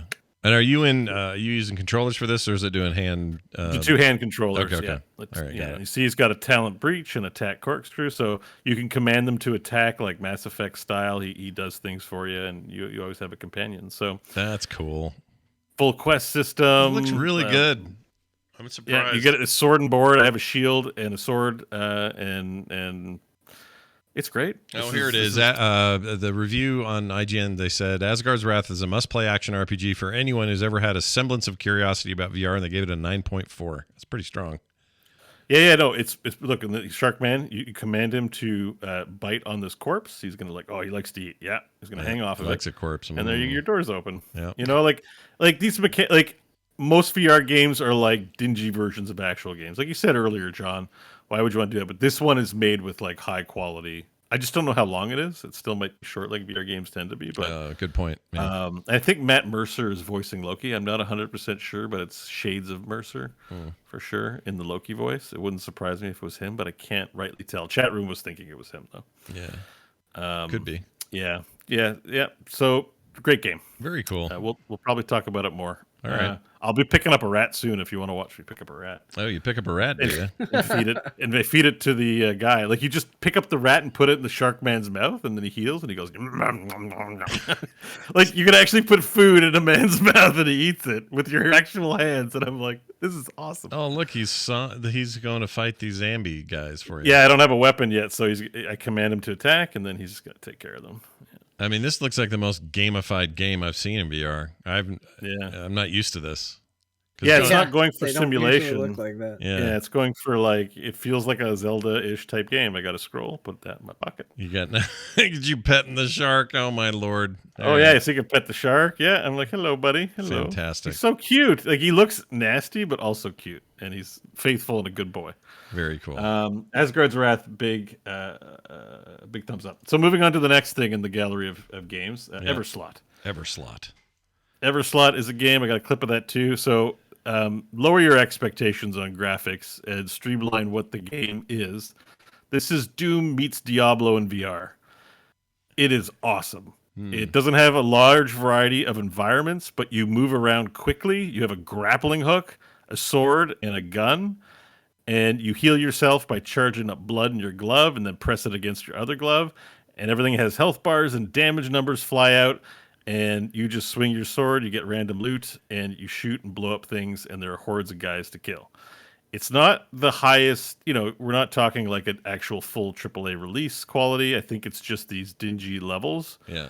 But this show, I love nothing better than running around at full speed, grappling a guy with my grappling hook, then swinging my sword and killing him. It feels great standing up and like actually the fantasy of doing it. Now, if you watch me, I look like I'm swatting flies. Just some some schlub who's like, but in the game fantasy world, I'm like, I'm undefeatable. Yeah, you look like a badass. And yeah, I'm gonna hook him. Boom! Yeah. It's so much fun. It feels like the Super Shotgun and Doom a bit, but in first person and standing up. And this will give you a workout. You'll be sweating by the end of it. Oh yeah, this looks like an active one to me. And there's points where they'll throw like 30 enemies at you, and you're like, oh my god, swat in the air like a madman. So if you give me a really good Diablo in VR, I'm in. I will shill. I like the ARPGs, and yeah. So That's great. There isn't much to say. I mean, that pretty much describes it. And then I would say it's fun. Go to the Steam store and check it out. But This is a good example of one of those games where if this was a flat screen experience, it wouldn't be enough. They'd have to really flesh it out. But because it's in VR and you have that visceral sort of in the world thing going on, it's perfectly great. yeah. Like, It's like, I mean, it feels like maybe it would be like Borderlands or something, but like Sure. Doom themed or something, right? Like, but this goes for that grimdark aesthetic. It's a very crappy world. I do like Grimdark. Not a lot of enemy variety. It's all just zombie type dudes with various like bow and arrow guys and chargers but you hit their armor with the sword, you knock off pieces of armor and stuff like that. There's potential here, I guess is what I'm trying to say. So if you want to give some money to some potential and have a bit of fun, it was only like $20, I think, or something like that. It's got some good blood tech going on. Nice blood. Oh, see, I was trying to grapple guys there. Yeah, there's like 8 guys in that hallway, but it didn't quite work out. Yeah. And there might be more. There's another arm weapon that I haven't unlocked yet that I'm looking forward to. But yeah, you can just shoot them if you get sick of it. There's exploder guys that come, so it's better just to shoot them before they get too close. You don't want to hit them with your sword. And and things do damage. So just like Diablo, you'll want to get new items. There's a big guy that I gotta, Sure. It's hard to watch in VR. It's all over my eyes are like, Yeah. Probably not a great spectator thing, but I recommend Everslot a lot too. Okay. And in other combat sports, I played Until You Fall. That is a roguelike that is very similar, but it's no guns, and you just swing swords. Oh, I think I But played this. It's really good about the swinging swords. So what you got to do is block their sword hits. So you have to put your sword where it tells you to, which is fun. And then you attack back. And then if you stun them or stagger them, then it gives you these power slices. And so you feel like a Bushido samurai when you're like, getting them down. It's pretty good. Anyways, I played this for about an hour. I worked up a big sweat playing it. And I can't wait to play it more. But this is the one where I think I punched my microphone and I had to stop. This one out of all the games, like in Everslot, I'm like, okay, this is an ARPG. I'm gonna kill myself if I swing too hard, so I'm like swinging a little bit. Yeah. This game makes you want to swing the sword like your damn Hataro Hans, whatever that legendary sword maker is. Oh yeah, look at you. Hataro. I was gonna say Hataro Hanzo, but I don't think that's right. Hataro Hanzo. Yep, you know him. You love him. Hataro Whatever, but that Hanzo. legendary sword maker, that name, it's Hataro or Atari something. But like you think it makes you want to swing your arms. So look at me swinging my arms. No, like, you were going to town. I act dude. like I'm about to die. Like I'm like a 42-year-old kid, and I'm just like going like this game, the way it lights up. Like I feel like I'm Michael George in Arrested Development or whatever, or George Michael. Michael George. That's fine. Michael George. That's fine. George Michael in Arrested Development when he's in the garage swinging the lightsaber or whatever. Like that brings that out in you when you play it. This is a big recommend. It's very linear, and the bad guys don't move too much. But if you want to play a little roguelike, and if you want to swing a sword really hard, this will get you to do it. It's good. I like how you choose your perks. It's kind of very visceral. Yeah, you got to physical. squeeze it, and then bam, it's in there. It's very like a Neon arcade game play. Yeah, I like it. And otherwise, it's all the mechanics. Big recommend. Neat. All right, next up, I got Dance Central. Yeah. That's all right. There you go. Nothing wrong with Dance Central. I did an hour and a half of Dance Central, and I thought I was going to die. It was so hot. So much sweat into my VR. No one's going to want to use my VR headset. There's already like 50 pounds of sweat salt in there, I think. Sweat salt. Yeah, but Dance Central is pretty good. It's pretty flat, not a lot of things. And dance games are not normally my jam, but I wanted to experience the virtual nightclub, man. And, it's fine. It's fine. It's fine. You had a good time. Yeah, that's a good fine. description of Dance I won't be Central. doing it on stream, not because I wouldn't want to look embarrassing. I've already done that, done some embarrassing things, but because the music is licensed. So, Sure. I won't be streaming that. But, this guy looks like me if I, wasn't as heavy. You just have to do I enough. imagine this is exactly how you look to do it. Yeah, you just have to do enough Dance Central. You'll look like this guy. See? I mean, I was practicing. So there's a Kendrick Lamar song in it, and I was practicing this move where you kind of got to do this little run, and then you got to go like that. Yeah. And I was getting better by the end of it. I went to the dance studio, practiced the move. Who knows, man? Nice. I'm going to be killing it in a couple weeks. Yeah, who You knows? never know. These are great workout devices. I know people kind of scoff at that, especially if you get the device or the head thing with the accessory. They're great for that. They work. Yeah. They make you Burn sweaty. 200 And give calories. It's no according to joke. I did it just with the the Switch remotes because we have it for the Switch, and just that alone. Heck yeah. You're feeling it. You're like, oh my gosh, I'm so old. This thing, Like I can't imagine it with a headset on top of it. That's a lot. This is the bit I was talking about, by the way. Yeah, I need to get one of those for sure. It's awesome. This thing is great. Oh, and by the way, when you play Dance Central, it says use headphones. So I put headphones in, and it's like they're like Scott. They're like yours. They had this big white wire, and then I'm rolling the dough. I was telling you about this yesterday. I'm rolling the dough, and then I roll the wire into it and ripped off the headset out of the. It went flying across the room. So make sure to put the wires behind you, not in front of you, because if you roll the dough, you're gonna tear off your headphones. Yeah. Not a good call. Rolling the bow, more like it. You don't want to roll the bow. We're rolling in the Now this next one I have the most questions about because Resident Evil 4 is the best-selling VR title of all time, sales wise. Does it match up with what you had hoped from that? I don't know about best-selling, but it's definitely a popular title for sure. It's only available on Oculus. I don't even think you can play it connected. I think it's very licensed. It is. They did a special deal there. You're right. So, yeah, which is kind of rough because there's only an hour or two battery life on an Oculus, depending on what you're doing with it. Yeah. So far, it feels like an old game. I'm like, oh, I'm in GameCube world. Like, it's not that impressive. You're like, yeah, it's VR, it's 3D, but it's 3D GameCube world. I'm like, it's a remaster, not even remaster. It's just a re-release of that in 3D. The 3D is great and all, but everything looks blocky. Everything's blocky. So graphics, not super impressive. Sure. Like the terrain, they're not trying to make bumpy terrain. I'm like, there is a fuzzy ass JPEG of pebbles that's supposed to be the thing. Yeah. This is not Asgard's Wrath in terms of production value, you're saying. No. Yeah. But it's a fun game and it builds on something new, and overall the production value is there. Like that menu you're looking at, it's sweet. There's a lot of buttons. It's the full game. And you have a knife right here. You just put the knife off and you can stab things.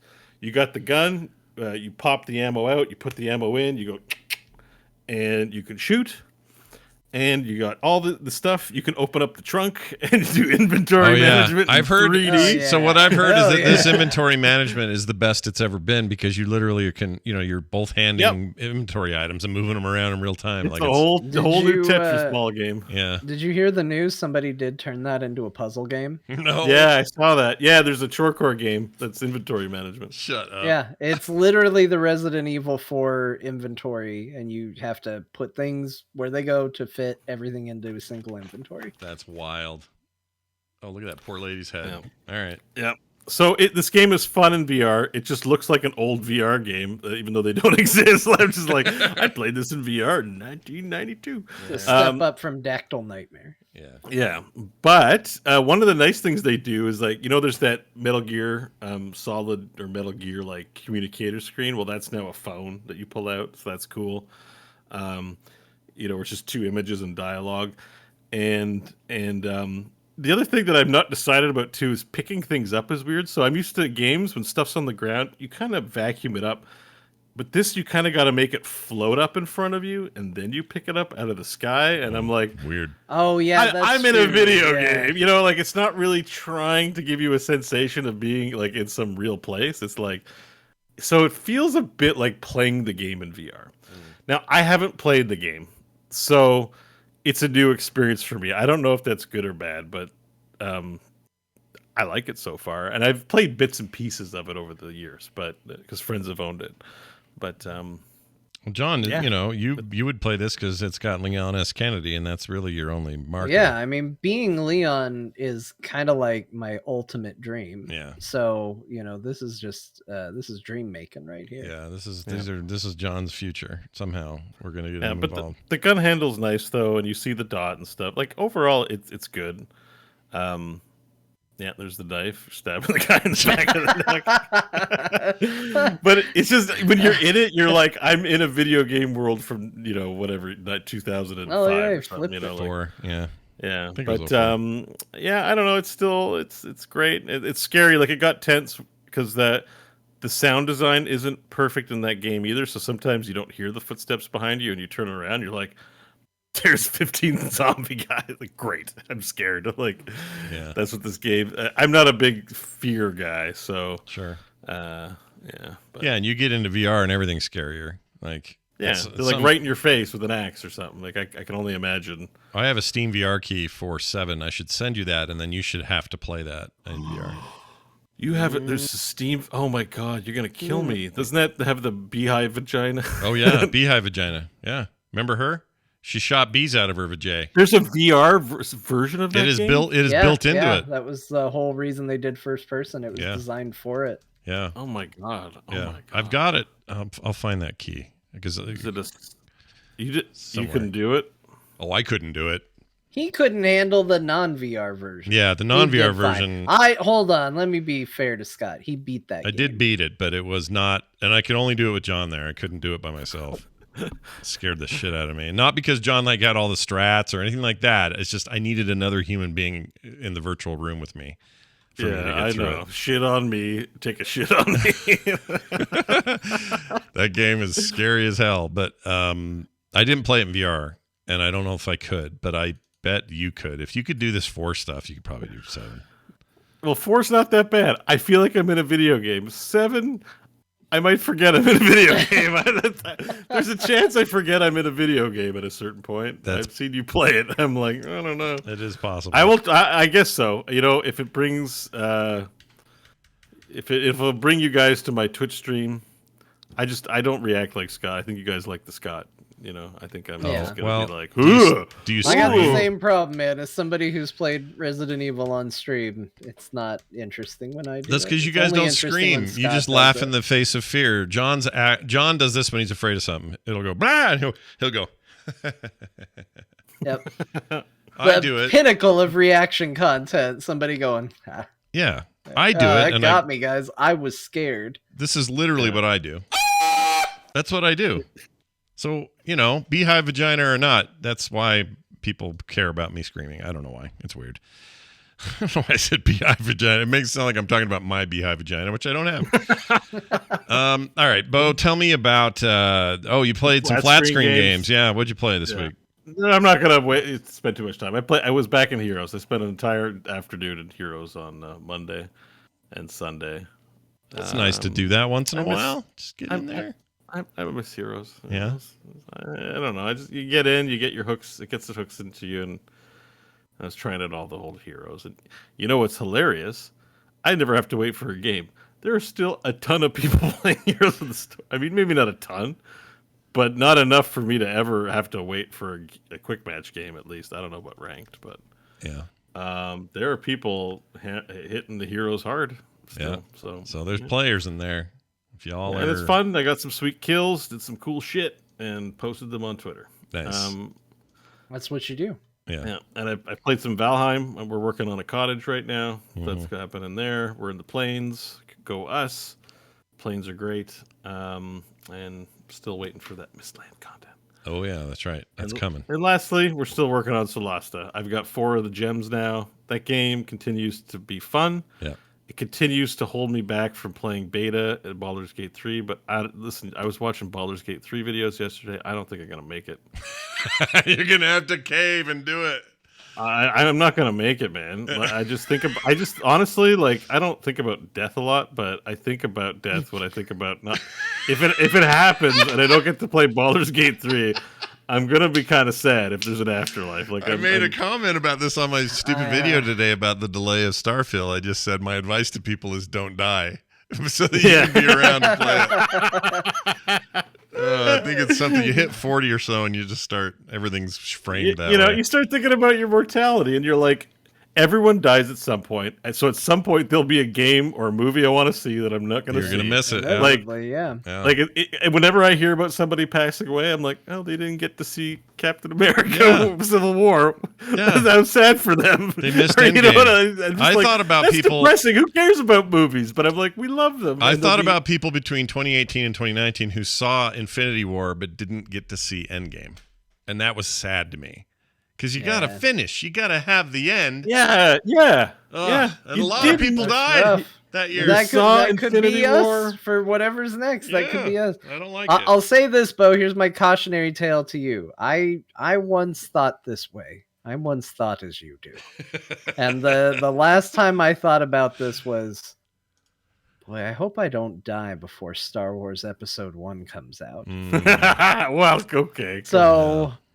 all I'm going to say is imagine really hoping you don't die just so you can see the Phantom Menace and just, let that temper your expectations. Baldur's Gate 3 is not going to be good. Baldur's Gate 3 is going to, it's going to be good. It's got to be mind-blowingly good. It's got to be good. It's going to be so good. It already is good. We know it already is good. That's why I'm like, I think I need to play it. So, yeah. But I'm making myself wait, and I already have a hard time with delayed gratification just in general in life, so I'm trying to be not a delayed gratification person about tantric this special method experience. Of life. Yeah, it's tantric. You're edging. Well, it's like don't spend like I spent like $400 in VR games. I'm like, maybe I didn't need to spend all that $400 this week. You're like, but I did, and I was like, it was a little much. It's a little much, but right? You know what? You're excited. I get this. I've been there. I probably will be there again. I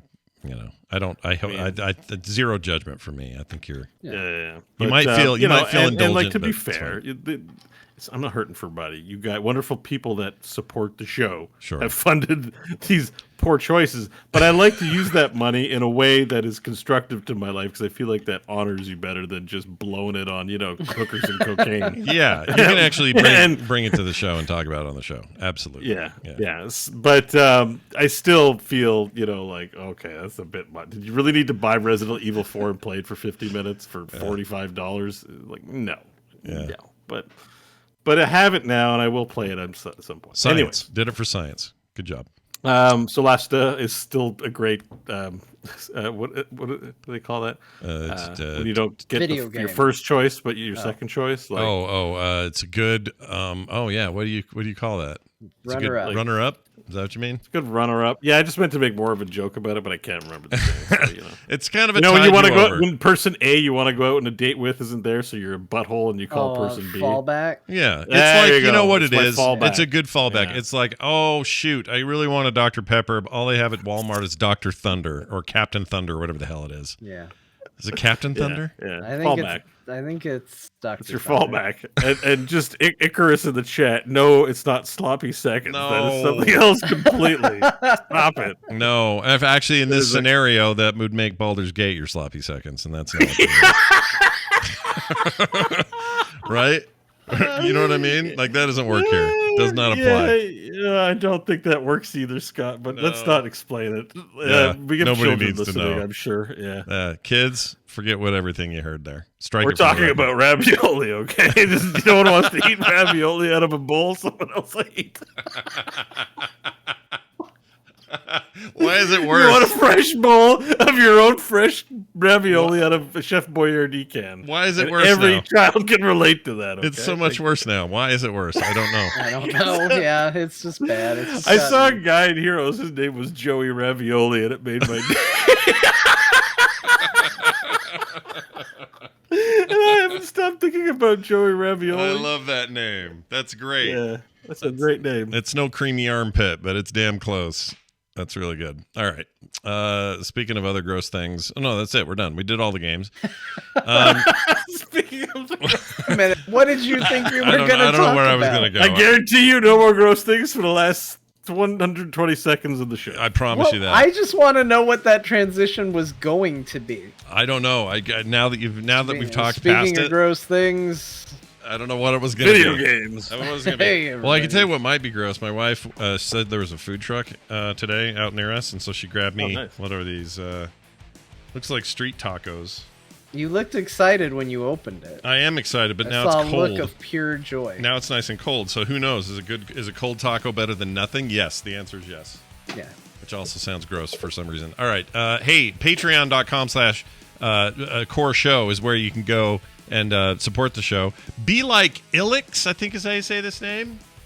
Huge thanks to Ilix and people like Ilix who support the great show. name. Yeah, they're at the $5 level, which is an awesome one. You get all kinds of good benefits for that. Whoa. I know. Nice. Thanks, man. $5 per episode. $5 an episode. dude. Right. That's That's huge.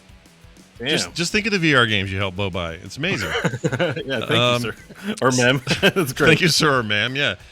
We don't know. It doesn't matter. But we about your love you, pronouns. and we love people like you. So if you want to be like that person, even for as measly as $1, you can join up over at patreon.com/core show. Thank you to everyone who does. It's what keeps the show on the air and keeps us making cool stuff. So please continue to do that. Frogpants.com/core for everything else. Talk to the core at gmail.com is that email address. We got to do words of wisdom before we leave. That's the rules. So let's start with John. John, what do you have to say? Hey everybody, John here at the end of the show. We had fun. Just remember to keep your blood out of your pee. Oh, yeah. Yes. Oh, if you're a patron, here, not only do you get an ad-free experience every week, not only do you get all the other benefits, but one of the things you get is a bonus show where we talked about whether blood is pee or pee is blood. Stop! All the money that I need to live is going away. I'm People are telling like, you. no. I'm telling you, it was a fantastic, deep discussion Don't into worry. scientific truths. We're So, gonna get you some Seth Meyer money. It's all Yeah, good. we're gonna Yeah. get the Seth Meyer that money. hot Seth Meyer That's money. good. Yep. Bo, anything to add to his words of wisdom there? I did, but I forgot with that last comment. Except, oh no, I know what I wanted to say was just, hey, men, stop telling women what to do with their bodies. Yeah. All right, piss yeah, off. There you go. I agree. There's my There word. you go. It's not your body. So Worry about your own body. yeah. You don't want people Dummies. regulating your blood pee, or sorry, your sperm pee, or your blood sperm. I don't know what I'm saying. Nope. Nope, all those are bad. Stop. Those Just are all bad. Stop. Those are all Don't bad. try and do a transition off of this. Just go, thanks, everyone. Yeah, if you got blood in there, get looked at. All right, that's it for the show. Thank you all for listening. We'll be back next week with more, and when we do, it'll be great. So come back and listen then. We'll see you then. Bye.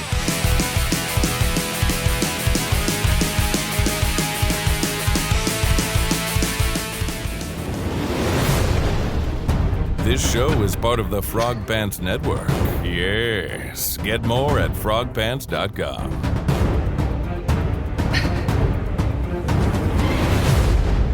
These Skaven are particularly fetid and foul, even for rat men. Oh man. So good. Hello, Scott.